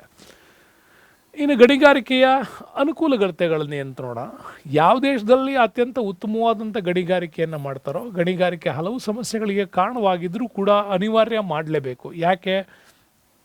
ಗಣಿಗಾರಿಕೆಯಿಂದ ಮಾಡೋದೇನೋ ದೇಶ ಡೆವಲಪ್ಮೆಂಟ್ ಆಯಿತು, ಬಟ್ ಹೆಚ್ಚೆಚ್ಚು ಡೆವಲಪ್ಮೆಂಟ್ ಆಗ್ತಾ ಹೋದಂಗೆ ಖನಿಜಗಳು ಖಾಲಿ ಆಗ್ತಾ ಹೋಗ್ತಾವಲ್ಲ, ಇದರಿಂದ ಕೆಲವು ಅನಾನುಕೂಲತೆಗಳು ಹುಟ್ಕೊಳ್ಳುತ್ತೆ. ಏನೋ ಪರಿಸರ ಹಾಳಾಗ್ತಕ್ಕಂಥದ್ದು. ಕರ್ನಾಟಕದ ಬಳ್ಳಾರಿ ಕಬ್ಬಿಣದ ನೀರಿನ ಗಣಿಗಾರಿಕೆಯಿಂದ ಪರಿಸರ ಅತ್ಯಂತ ಹಾಳಾಗಿರೋದು, ಗರಿಷ್ಠ ಪ್ರಮಾಣದಲ್ಲಾಗಿರೋದು ನಮಗೆ ನೋಡ್ತಾ ಇದ್ವಿ. ಹಾಗಾಗಿ ಅದನ್ನು ಬ್ಯಾನ್ ಕೂಡ ಮಾಡಿದ್ದಾರೆ. ಇನ್ನು ಖನಿಜಗಳು ಮುಗಿದು ಹೋಗೋದ್ರಿಂದ ಸಂಪನ್ಗಳು ಮತ್ತೆ ನಮಗೆ ರೀಕ್ರಿಯೇಟ್ ಮಾಡೋಕ್ಕಾಗಲ್ಲ. ಹಾಗಾಗಿ ಭೂಮಿಯಲ್ಲಿ ಅವುಗಳ ಪ್ರಮಾಣ ಕಡಿಮೆ ಆಗ್ತಕ್ಕಂಥದ್ದು. ಗಣಿಗಾರಿಕೆಯಿಂದ ಜಲ ಸಂಪನ್ಮೂಲ ಸ್ಥಳೀಯ ಪ್ರದೇಶಗಳಲ್ಲಿ ಇದ್ದರೆ ಅದು ಕೂಡ ಮಲಿನವಾಗ್ತಕ್ಕಂಥದ್ದನ್ನು ನಾವು ನೋಡ್ತಾ ಹೋಗ್ತೀವಿ. ಇದೆಲ್ಲವೂ ಕೂಡ ಸಂಭವಿಸೋದ್ರ ಜೊತೆಗೆ ಗಣಿಗಾರಿಕೆ ಒಂದು ದೊಡ್ಡ ಸಮಸ್ಯೆಯಾಗಿ ಉಳ್ಕೊಳ್ಳುತ್ತೆ.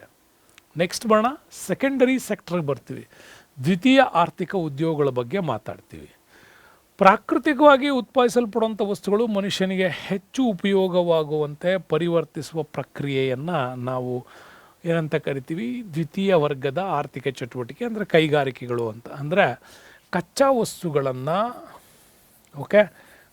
ವಸ್ತುಗಳನ್ನು ಸಿದ್ಧ ವಸ್ತುಗಳನ್ನಾಗಿ ಮಾಡ್ತಕ್ಕಂತಹ ಘಟಕಗಳೇನಿದ್ದಾವೆ ಅವೆಲ್ಲವೂ ಕೂಡ ದ್ವಿತೀಯ ವರ್ಗದ ಆರ್ಥಿಕ ಉದ್ಯೋಗಗಳಿಗೆ ಬರ್ತವೆ. ಇಲ್ಲಿ ಕಚ್ಚಾ ವಸ್ತುಗಳನ್ನು ಹೆಚ್ಚು ಉಪಯುಕ್ತವಾಗುವಂತೆ ಮತ್ತು ಮೌಲ್ಯಯುತವಾಗುವಂತೆ ಸಿದ್ಧ ವಸ್ತುಗಳನ್ನಾಗಿ ಪರಿವರ್ತನೆ ಮಾಡುವಂಥ ಪ್ರಕ್ರಿಯೆ ಇಲ್ಲಿ ಕಂಡುಬರುತ್ತೆ. ಹಾಗಾಗಿ ದ್ವಿತೀಯ ವರ್ಗದ ಉದ್ಯೋಗಗಳೆಲ್ಲ ಇಲ್ಲಿ ಕಾರ್ಖಾನೆಗಳು, ಕೈಗಾರಿಕೆಗಳು ಅಂತ ಏನು ಕರಿತೀವಿ ಅವೆಲ್ಲ ಇಲ್ಲೇ ಬರ್ತವೆ. ಒಂದು ದೇಶದಲ್ಲಿ ದೊಡ್ಡ ಆರ್ಥಿಕ ಅಭಿವೃದ್ಧಿ ಆಗಬೇಕು ಅಂತಂದರೆ ಕೈಗಾರಿಕೆಗಳನ್ನು ಹೆಚ್ಚೆಚ್ಚು ಸ್ಥಾಪನೆ ಮಾಡಲೇಬೇಕು. ಹಾಗೆಯೇ ಗುಡಿ ಕೈಗಾರಿಕೆಗಳಿಂದ ಬೃಹತ್ ಕೈಗಾರಿಕೆಗಳವರೆಗೆ ಯಾವ ದೇಶ ತನ್ನ ಡೆವಲಪ್ಮೆಂಟ್ ಮಾಡುತ್ತೋ ಅದು ಅಭಿವೃದ್ಧಿ ಆಗುತ್ತೆ. ಹಾಗಾಗಿ ಗುಡಿ ಕೈಗಾರಿಕೆಗಳಿಂದ ಮಾಡರ್ನೈಸ್ ಆಗಬೇಕು ಅಂತಂದರೆ ಅಲ್ಲಿ ಆಧುನಿಕ ತಂತ್ರಜ್ಞಾನ, ಅತಿ ಹೆಚ್ಚು ಬಂಡವಾಳ ಮತ್ತು ಆ ಒಂದು ಮೆಷಿನ್ಗಳನ್ನು ಆಪ್ರೇಟ್ ಮಾಡುವಂಥ ನುರಿತ ಕೆಲಸಗಾರರು ಇರಬೇಕು. ಹೀಗೆ ಅಪಾರ ಪ್ರಮಾಣದ ಉದ್ಯೋಗಾವಕಾಶಗಳನ್ನು ನೀಡೋದ್ರ ಜೊತೆಗೆ ಜನರ ಜೀವನ ಮಟ್ಟ ಉತ್ತಮಗೊಳ್ಳಲಿಕ್ಕೂ ಕೂಡ ದ್ವಿತೀಯ ವರ್ಗದ ಉದ್ಯೋಗಗಳು ಹೆಲ್ಪ್ ಮಾಡ್ತಾ ಹೋಗುತ್ತೆ. ಇನ್ನು ನಾವು ಕೈಗಾರಿಕೆಗಳನ್ನು ನೋಡೋದಾದರೆ ಕೈಗಾರಿಕೆಗಳು ಯಾವ ದೇಶದಲ್ಲಿ ಹೆಚ್ಚೆಚ್ಚಾಗುತ್ತೋ ಅಲ್ಲಿ ಆ ದೇಶ ವಿದೇಶಿ ವಿನಿಮಯದ ಕಡೆಗೆ ಹೆಚ್ಚು ಕಾನ್ಸಂಟ್ರೇಟ್ ಆಗುತ್ತೆ. ವಿದೇಶಗಳಿಂದ ಬರುವಂಥ ದೊಡ್ಡ ಮಟ್ಟದ ಡಿಮ್ಯಾಂಡ್ಸ್ಗಳನ್ನು ಇದು ಕ್ರಿಯೇಟ್ ಮಾಡಿಬಿಡುತ್ತೆ, ಅದನ್ನು ಒದಗಿಸ್ಕೊಡೋದಕ್ಕೆ ಪ್ರಯತ್ನ ಮಾಡುತ್ತೆ. ಹಾಗಾಗಿ ಅಭಿವೃದ್ಧಿ ಹೊಂದಿದಂತಹ ಪಶ್ಚಿಮ ಯುರೋಪಿಯನ್ ರಾಷ್ಟ್ರಗಳು, ರಷ್ಯಾ, ಅಮೆರಿಕ ಸಂಸ್ಥಾನ, ಜಪಾನ್ ಮೊದಲಾದ ರಾಷ್ಟ್ರಗಳಲ್ಲಿ ಹೆಚ್ಚು ಜನರು ಪ್ರಾಥಮಿಕ ಆರ್ಥಿಕ ಉದ್ಯೋಗಗಳಿಗಿಂತ ಹೆಚ್ಚೆಚ್ಚು ಸೆಕೆಂಡರಿ ಸೆಕ್ಟ್ರಲ್ಲೇ ಅಳವಡಿಸ್ಕೊಂಡಿದ್ದಾರೆ. ಹಾಗಾಗಿ ಯಾವ ದೇಶ ಸೆಕೆಂಡರಿ ಮತ್ತು ಟ್ರಷಿಯರಿಯನ್ನು ಹೆಚ್ಚು ಅಳವಡಿಸ್ಕೊಳ್ಳುತ್ತೋ ಆ ದೇಶ ಅಭಿವೃದ್ಧಿ ಪರ ರಾಷ್ಟ್ರ ಆಗತ್ತೆ. ಹಾಗಾದರೆ ಕೈಗಾರಿಕೆಗಳಿಂದ ಏನೇನು ಉಪಯೋಗ ಅಂತ ನೋಡೋದಾದರೆ, ಕೈಗಾರಿಕೆಗಳಿಂದ ಸಾಮಾನ್ಯವಾಗಿ ಹೆಚ್ಚಿನ ಪ್ರಮಾಣದ ರಾಷ್ಟ್ರೀಯ ಆದಾಯ ಸಿಗತ್ತೆ, ವಿದೇಶಿ ವಿನಿಮಯ ಕೂಡ ಸಿಗತ್ತೆ. ಇನ್ನು ಯಾವ ದೇಶದಲ್ಲಿ ಹೆಚ್ಚೆಚ್ಚು ಕೈಗಾರಿಕೆಗಳನ್ನು ಸ್ಥಾಪನೆ ಮಾಡ್ತಿರೋ ಹೆಚ್ಚೆಚ್ಚು ಉದ್ಯೋಗಗಳು ನಿರ್ಮಾಣ ಆಗ್ತವೆ. ಇದರಿಂದ ಏನಾಗುತ್ತೆ, ಕೈಗಾರಿಕೆಗಳು ಡೆವಲಪ್ಮೆಂಟ್ ಆದರೆ ಕೃಷಿ ಕೂಡ ಡೆವಲಪ್ಮೆಂಟ್ ಆಗುತ್ತೆ, ಈ ಕಡೆ ಟ್ರಷಿಯರಿ ಸೆಕ್ಟರ್ ಕೂಡ ಒಂದು ವ್ಯವಸ್ಥೆ ಕೂಡ ಡೆವಲಪ್ ಆಗುತ್ತೆ. ನೋಡಿ, ಕೃಷಿ ಕ್ಷೇತ್ರಕ್ಕೆ ಅಗತ್ಯವಾಗಿರೋ ಟ್ರ್ಯಾಕ್ಟರ್ಗಳು, ರಾಸಾಯನಿಕ ಗೊಬ್ಬರಗಳು, ಕೀಟನಾಶಕಗಳು, ತಂತ್ರಜ್ಞಾನಗಳು ಇವು ಹೆಚ್ಚೆಚ್ಚು ಆಧುನೀಕರಣಗೊಳ್ಳೋದ್ರಿಂದ ಕೃಷಿಯಲ್ಲೂ ಕೂಡ ಉತ್ಪಾದನೆಯ ಪ್ರಮಾಣ ಬದಲಾವಣೆ ಕೂಡ ಕಾರಣ ಆಗುತ್ತೆ. ಇನ್ನು ಕೈಗಾರಿಕೆಗಳಲ್ಲಿ ಹೆಚ್ಚೆಚ್ಚು ಜನರಿಗೆ ಉದ್ಯೋಗಾವಕಾಶಗಳು ಸಿಗೋದರಿಂದಾಗಿ ಉದ್ಯೋಗದ ಒಂದು ನಿರುದ್ಯೋಗದ ಪ್ರೆಷರ್ಸ್ ಏನಿದೆ ಅದನ್ನು ಕಡಿಮೆ ಮಾಡ್ಬೋದು. ಮತ್ತು ಹೆಚ್ಚಿನ ಜನರಿಗೆ ಒಂದು ಉದ್ಯೋಗದ ಅವಕಾಶ ಮಾಡ್ತಂದ್ರೆ ಮತ್ತೊಂದು ಕಡೆ ಶೈಕ್ಷಣಿಕ ಡಿಪಾರ್ಟ್ಮೆಂಟಲ್ಲಿ ಬದಲಾವಣೆ ಆಗುತ್ತೆ, ಎಜುಕೇಷನಲ್ ಸೆಕ್ಟ್ರಲ್ಲಿ. ಹಂಗಾಗಿ ವಾಣಿಜ್ಯ, ವಿದ್ಯಾಭ್ಯಾಸ, ಸಾರಿಗೆ, ಸಂಪರ್ಕ, ಬ್ಯಾಂಕಿಂಗ್ ಮೊದಲಾದವುಗಳಲ್ಲೂ ಕೂಡ ಬದಲಾವಣೆ ಆಗೋದನ್ನು ನಾವು ನೋಡ್ತಾ ಹೋಗ್ತೀವಿ. ಇನ್ನು ಥರ್ಡ್ ಬಂದರೆ ಕೈಗಾರಿಕೆಗಳ ವಿಂಗಡಣೆಗೆ ಬಂದರೆ, ಕೈಗಾರಿಕೆಗಳು ಸಾಮಾನ್ಯವಾಗಿ ಬಳಸೋ ಕಚ್ಚಾ ವಸ್ತುಗಳ ಆಧಾರದ ಮೇಲೆ ಅವುಗಳನ್ನು ವೈವಿಧ್ಯಮಯವಾಗಿ ನೋಡ್ತಾರೆ. ಒಂದು ವ್ಯವಸಾಯ ಆಧಾರಿತ ಕೈಗಾರಿಕೆಗಳು, ಕೃಷಿಯಿಂದ ಬರುವಂಥ ಕಚ್ಚಾ ವಸ್ತುಗಳನ್ನು ಬಳಸಿ ಸಿದ್ಧ ವಸ್ತುಗಳನ್ನು ಮಾಡಿದರೆ, ಅಂದರೆ ಹತ್ತಿಯಿಂದ ಬಟ್ಟೆ ಕೈಗಾರಿಕೆಗಳು, ಇನ್ನು ಕಬ್ಬಿನಿಂದ ಸಕ್ಕರೆ ಕೈಗಾರಿಕೆಗಳು, ಈ ಥರ ಕೃಷಿ ಮೂಲದ ವಸ್ತುಗಳನ್ನು ಬಳಸ್ಕೊಳ್ತಾ ಇದ್ದರೆ ಅವುಗಳನ್ನು ಕೃಷಿ ಆಧಾರಿತ ಅಂತ ಕರಿತೀವಿ. ಇನ್ನು ಅರಣ್ಯ ಆಧಾರಿತ ಕೈಗಾರಿಕೆಗಳು ಬರ್ತವೆ. ಈಗ ಅರಣ್ಯ ಆಧಾರಿತ ಕೈಗಾರಿಕೆಗಳಲ್ಲಿ ಈ ಮರದ ರಾಳಗಳನ್ನು, ಫ್ಲೈವುಡ್ ಕೇಂದ್ರಗಳು, ಫ್ಲೈವುಡ್ಗಳನ್ನು ರೆಡಿ ಮಾಡ್ತಾರಲ್ಲ ಅವು, ಮತ್ತು ಈ ಬ್ಯಾಟ್ಗಳನ್ನೆಲ್ಲ ಮಾಡ್ತಾರಲ್ಲ, ಕ್ರಿಕೆಟ್ ಬ್ಯಾಟ್ಗಳು, ಈ ಥರದ ಒಂದಿಷ್ಟು ವಸ್ತುಗಳ ಉತ್ಪಾದನೆ ಮಾಡೋವಿದ್ದಾವೆ, ಅವೆಲ್ಲ ಅರಣ್ಯ ಆಧಾರಿತ ಕೈಗಾರಿಕೆಗಳು. ಇನ್ನು ಖನಿಜಾಧಾರಿತ ಕೈಗಾರಿಕೆಗಳಂದರೆ ಕಬ್ಬಿಣ ಮತ್ತು ಬಳಸ್ಕೊಳ್ಳೋದು, ಮ್ಯಾಂಗನೀಸ್ ಇವುಗಳನ್ನು ಬಳಸ್ಕೊಂಡು ತಯಾರು ಮಾಡಿದ್ರೆ ಅವುಗಳನ್ನು ಖನಿಜಾಧಾರಿತ, ಅಂದರೆ ನಮ್ಮಲ್ಲಿ ಈ ಕಬ್ಬಿಣ ಮತ್ತು ಉಕ್ಕನ್ನು ತಯಾರು ಮಾಡ್ತಕ್ಕಂಥವ್ರಬೋದು, ಮತ್ತು ಅನೇಕ ರೀತಿಯ ಥರದ ಖನಿಜಗಳನ್ನು ಬಳಸಿ ಮಾಡ್ತಕ್ಕಂಥ ವಸ್ತುಗಳೇನಿದಾವಲ್ಲ, ಸಿಮೆಂಟ್ ಕೈಗಾರಿಕೆ ಅಂತವು, ಇವೆಲ್ಲ ಖನಿಜಾಧಾರಿತ ಕೈಗಾರಿಕೆಗಳಿಗೆ ಬರ್ತವೆ. ಹೀಗೆ ಕೈಗಾರಿಕೆಗಳ ವಿಂಗಡಣೆಯನ್ನು 3 ರೀತಿಯಲ್ಲಿ ಮಾಡ್ತೀವಿ. ಒಂದು ವ್ಯವಸಾಯ ಆಧಾರಿತ, ಅರಣ್ಯಾಧಾರಿತ ಮತ್ತು ಖನಿಜ ಆಧಾರಿತ ಅಂತ ಕರಿತೀವಿ. ಇನ್ನು ಅವುಗಳ ಉತ್ಪನ್ನದ ಮೇಲೂ ಕೂಡ 3 ಭಾಗ ಮಾಡ್ತಾರೆ. ಒಂದು ಗೃಹ ಕೈಗಾರಿಕೆಗಳು ಅಂತ ಮಾಡ್ತಾರೆ, ಇನ್ನೊಂದು ಸಣ್ಣ ಕೈಗಾರಿಕೆಗಳು ಅಂತ ಕಾಡ್ತಾರೆ, ಇನ್ನು 3ನೇದು ಬೃಹತ್ ಅಂತ ಕೂಡ ಕರೀತಾರೆ. ಅಂದರೆ ಇದು ಯಾವುದರ ಆಧಾರದ ಮೇಲೆ, ಅವುಗಳು ಮಾಡ್ತಕ್ಕಂಥ ಉತ್ಪಾದನೆ ಆಧಾರದ ಮೇಲೆ 3 ಭಾಗ ಮಾಡ್ತಾರೆ. ಇಲ್ಲಿ ಮಾಡಿರೋದು ಇವುಗಳು ಬಳಸ್ತಕ್ಕಂತಹ ಕಚ್ಚಾ ವಸ್ತುಗಳ ಆಧಾರದ ಮೇಲೆ ಇವುಗಳನ್ನು 3 ಭಾಗಗಳಾಗಿ ಡಿವೈಡು ಮಾಡಿರ್ತಾರೆ. ಇದು ಕೂಡ ನಿಮ್ಗೆ ಚೆನ್ನಾಗಿ ಗೊತ್ತಿರಬೇಕು. ಸಾಮಾನ್ಯವಾಗಿ ಕೈಗಾರಿಕೆಗಳ ವಿಧಗಳನ್ನು ನೋಡೋದಾದರೆ, ನೋಡಿ, ಕಚ್ಚಾ ವಸ್ತುಗಳನ್ನು ಬಳಸೋದರಲ್ಲಿ ವ್ಯವಸಾಯ ಆಧಾರಿತ ಕೈಗಾರಿಕೆಗಳನ್ನು ನೀವು ಗಮನಿಸೋದಾದರೆ, ವ್ಯವಸಾಯ ಆಧಾರಿತ ಕೈಗಾರಿಕೆಗಳಲ್ಲಿ ಹತ್ತಿ, ಬಟ್ಟೆ, ಸೆಣಬು, ಕಬ್ಬು, ರೇಷ್ಮೆ ಇವೆಲ್ಲ ವ್ಯವಸಾಯ ಆಧಾರಿತ ಕೈಗಾರಿಕೆಗಳು ಬರ್ತವೆ. ಅರಣ್ಯ ಆಧಾರಿತದಲ್ಲಿ ಬಿದಿರಿನ ಬೊಂಬುಗಳು, ರಬ್ಬರ್ ಫ್ಯಾಕ್ಟ್ರಿಗಳು. ಇನ್ನು ಖನಿಜ ಆಧಾರಿತದಲ್ಲಿ ಕಬ್ಬಿಣದ ಅದಿರು, ಬಾಕ್ಸೈಟ್ಗಳನ್ನು ಬಳಸೋದು, ಇವುಗಳು ಕೂಡ ಮಾಡ್ತಾವೆ. ಹಾಗಾಗಿ ಹತ್ತಿಯಿಂದ ಹತ್ತಿ ಬಟ್ಟೆ, ಸೆಣಬಿಂದ ಸೆಣಬಿನ ಬಟ್ಟೆ, ಸಕ್ಕರೆಯಿಂದ ಸಕ್ಕರೆ, ಕಬ್ಬಿನಿಂದ ಸಕ್ಕರೆ, ರೇಷ್ಮೆಯಿಂದ ರೇಷ್ಮೆ. ನೋಡಿ, ಇಲ್ಲಿ ಬಿದಿರುಗಳಿಂದ ಕಾಗದ ತಯಾರಿಸ್ತಾ ಇದ್ದೀವಿ, ರಬ್ಬರಿಂದ ರಬ್ಬರ್ ಕೈಗಾರಿಕೆ, ಕಬ್ಬಿಣದ ಅದಿರು ಮತ್ತು ಬಾಕ್ಸೈಟನ್ನು ಬಳಸೋದಾರೆ, ಕಬ್ಬಿಣ ಮತ್ತು ಉಕ್ಕು, ಅಲ್ಯೂಮಿನಿಯಂಗಳನ್ನು ಕೂಡ ಇಲ್ಲಿ ಬಳಸ್ತಾರೆ. ಈ ಥರದಲ್ಲಿ ನಮ್ಮಲ್ಲಿ ಏನಾಗುತ್ತೆ, ಕೈಗಾರಿಕೆಗಳಲ್ಲಿ ವಿಧಗಳನ್ನು ನಾವು ನೋಡ್ತೀವಿ. ಅದರ ನೆಕ್ಸ್ಟ್ ಬರೋದೇ ನಮಗೆ ತೃತೀಯ ಆರ್ಥಿಕ ಉದ್ಯೋಗಗಳ ಬಗ್ಗೆ ಮಾತಾಡ್ತೀವಿ. ತೃತೀಯ ಆರ್ಥಿಕ ಉದ್ಯೋಗಗಳಲ್ಲಿ ಹೆಚ್ಚಾಗಿ ಸೇವೆಗಳೇ ಇರ್ತಾವೆ. ಒಂದು ಎಜುಕೇಷನ್ಸ್, ಶಿಕ್ಷಣದ ಬಗ್ಗೆ ಮಾತಾಡ್ತೀವಿ ತೃತೀಯ ವರ್ಗದ ಉದ್ಯೋಗಗಳಲ್ಲಿ. ನೆಕ್ಸ್ಟು ಬ್ಯಾಂಕಿಂಗ್ ಸೇವೆಗಳು ಬರ್ತವೆ, ಅದಾದಮೇಲೆ ಆರೋಗ್ಯ ಸೇವೆ, ಮೆಡಿಕಲ್ಗೆ ಸಂಬಂಧಪಟ್ಟದ್ದು, ಇನ್ನು ಅಂಚೆ ಸೇವೆಗಳು, ಸಾರಿಗೆ, ಸಂಪರ್ಕ, ಯಾವುದೇ ರೀತಿಯ ಜನರಿಗೆ ಸೇವೆಗಳನ್ನು ಕೊಡ್ತಾ ಇದೆ ಅಂದರೆ ಆ ಸೇವೆಗಳನ್ನು ಕೊಡೋವೆಲ್ಲ ಉದ್ಯೋಗಗಳು ತೃತೀಯ ಆರ್ಥಿಕ ಉದ್ಯೋಗಗಳೇ ಆಗಿರ್ತವೆ. ಇದು ನಾವು ಚೆನ್ನಾಗಿ ನೆನಪಿಟ್ಕೋಬೇಕು. ಓಕೆ,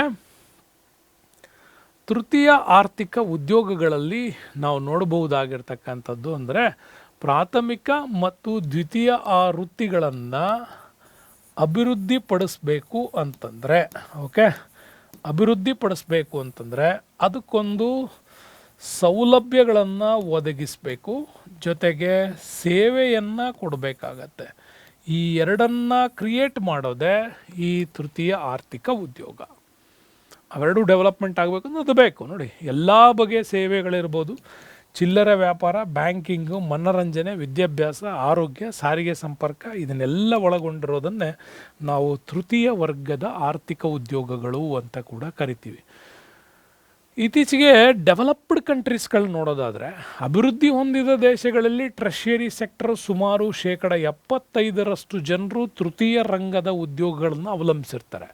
ಯಾವ ದೇಶ ತೃತೀಯ ರಂಗದ ಉದ್ಯೋಗಗಳನ್ನು ಹೆಚ್ಚೆಚ್ಚು ಅವಲಂಬಿಸುತ್ತೋ ಆ ದೇಶ ಆರ್ಥಿಕತೆಯಲ್ಲಿ ತುಂಬ ಡೆವಲಪ್ಮೆಂಟ್ ಆಗುತ್ತೆ. ಇನ್ನು ಈ ರಂಗದಲ್ಲಿ ನಿರಂತರವಾಗಿ ಹೆಚ್ಚಾಗ್ತಾನೆ ಇರ್ತದೆ. ಇನ್ನು ಕೆಲವು ಉದ್ಯೋಗಗಳನ್ನು ಇತ್ತೀಚೆಗೆ ಡಿವೈಡ್ ಕೂಡ ಮಾಡಿದ್ದಾರೆ. ತೃತೀಯದಿಂದ ಚತುರ್ಥ ವೃತ್ತಿಗಳು ಅಂತಲೂ ಕೂಡ ಕೆಲವುಗಳನ್ನು ಡಿವೈಡ್ ಮಾಡಿದ್ದಾರೆ. ಚತುರ್ಥ ವೃತ್ತಿಗಳು ಅಂದರೆ ಸಾಫ್ಟ್ವೇರ್ ಉದ್ಯಮಗಳಿರ್ಬೋದು, ಇವು ಕೂಡ ಉದ್ಯಮಗಳೇ, ಡೆವಲಪ್ಮೆಂಟ್ ಮಾಡುತ್ತೆ. ಇನ್ನು IPL ಅಂತವು ಬರ್ತಾವಲ್ಲ, ಇವು ಕ್ರೀಡೆಗಳು. ಇನ್ನು ಮನೋರಂಜನೆಗಳು ಬರ್ತಾವಲ್ಲ, ಅವು ಈ ಮೊದಲಾದ ಜ್ಞಾನ, ಮಾಹಿತಿ, ಸಾಫ್ಟ್ವೇರ್ ಡೆವಲಪ್ಮೆಂಟ್ಸ್ ಇವೆಲ್ಲ ಚತುರ್ಥ ವೃತ್ತಿಗಳು ಅಂತಲೂ ಕೂಡ ಇತ್ತೀಚೆಗೆ ಸ್ವಲ್ಪ ಸ್ಪೆಷಲ್ಲಾಗಿ ಇವುಗಳನ್ನು ಡಿವೈಡು ಮಾಡ್ತಾ ಇದ್ದಾರೆ. ಹಾಗಾಗಿ ತೃತೀಯ ಮತ್ತು ಚತುರ್ಥೀಯ ಆರ್ಥಿಕ ಉದ್ಯೋಗಗಳು ಏನಿದ್ದಾವೆ ಇವು ದೇಶದ ಆರ್ಥಿಕ ಅಭಿವೃದ್ಧಿಯಲ್ಲಿ ಹೆಚ್ಚು ಮುಖ್ಯ ಆಗಿರುತ್ತೆ. ಪ್ರಾಥಮಿಕ ಮತ್ತು ದ್ವಿತೀಯ ಕ್ಷೇತ್ರದ ಉದ್ಯೋಗಗಳಿಗಿಂತಲೂ ಕೂಡ ತೃತೀಯ ವರ್ಗದ ಉದ್ಯೋಗಗಳು ಹೆಚ್ಚು ದೇಶಕ್ಕೆ ಆದಾಯವನ್ನು ತಂದು ಕೊಡ್ತವೆ.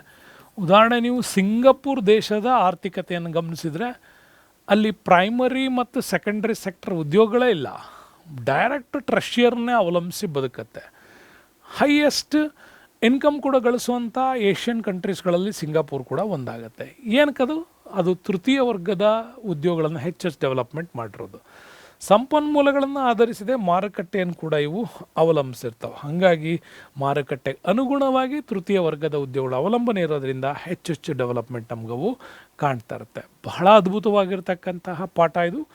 ಮಾನವನ ಆರ್ಥಿಕ ಚಟುವಟಿಕೆಗಳು ಭಾಳ ಸ್ಮಾರ್ಟಾಗಿ ನಿಮಗಿದನ್ನು ಅರ್ಪಿಸಿದ್ದೇನೆ. ಮುಂದಿನ ವಿಡಿಯೋದಲ್ಲಿ ಮತ್ತೊಂದು ಅದ್ಭುತವಾದ ಪಾಠದೊಂದಿಗೆ ನಿಮ್ಮ ಜೊತೆ ಬರ್ತೀನಿ ಅಂತ ಹೇಳ್ತಾ ಈ ವಿಡಿಯೋಕ್ಕೆ ಧನ್ಯವಾದಗಳು. ಮುಂದಿನ ವಿಡಿಯೋದಲ್ಲಿ ಮತ್ತೆ ಸಿಗ್ತೀನಿ. Stay with us, Ramesh. Thank you. Bye.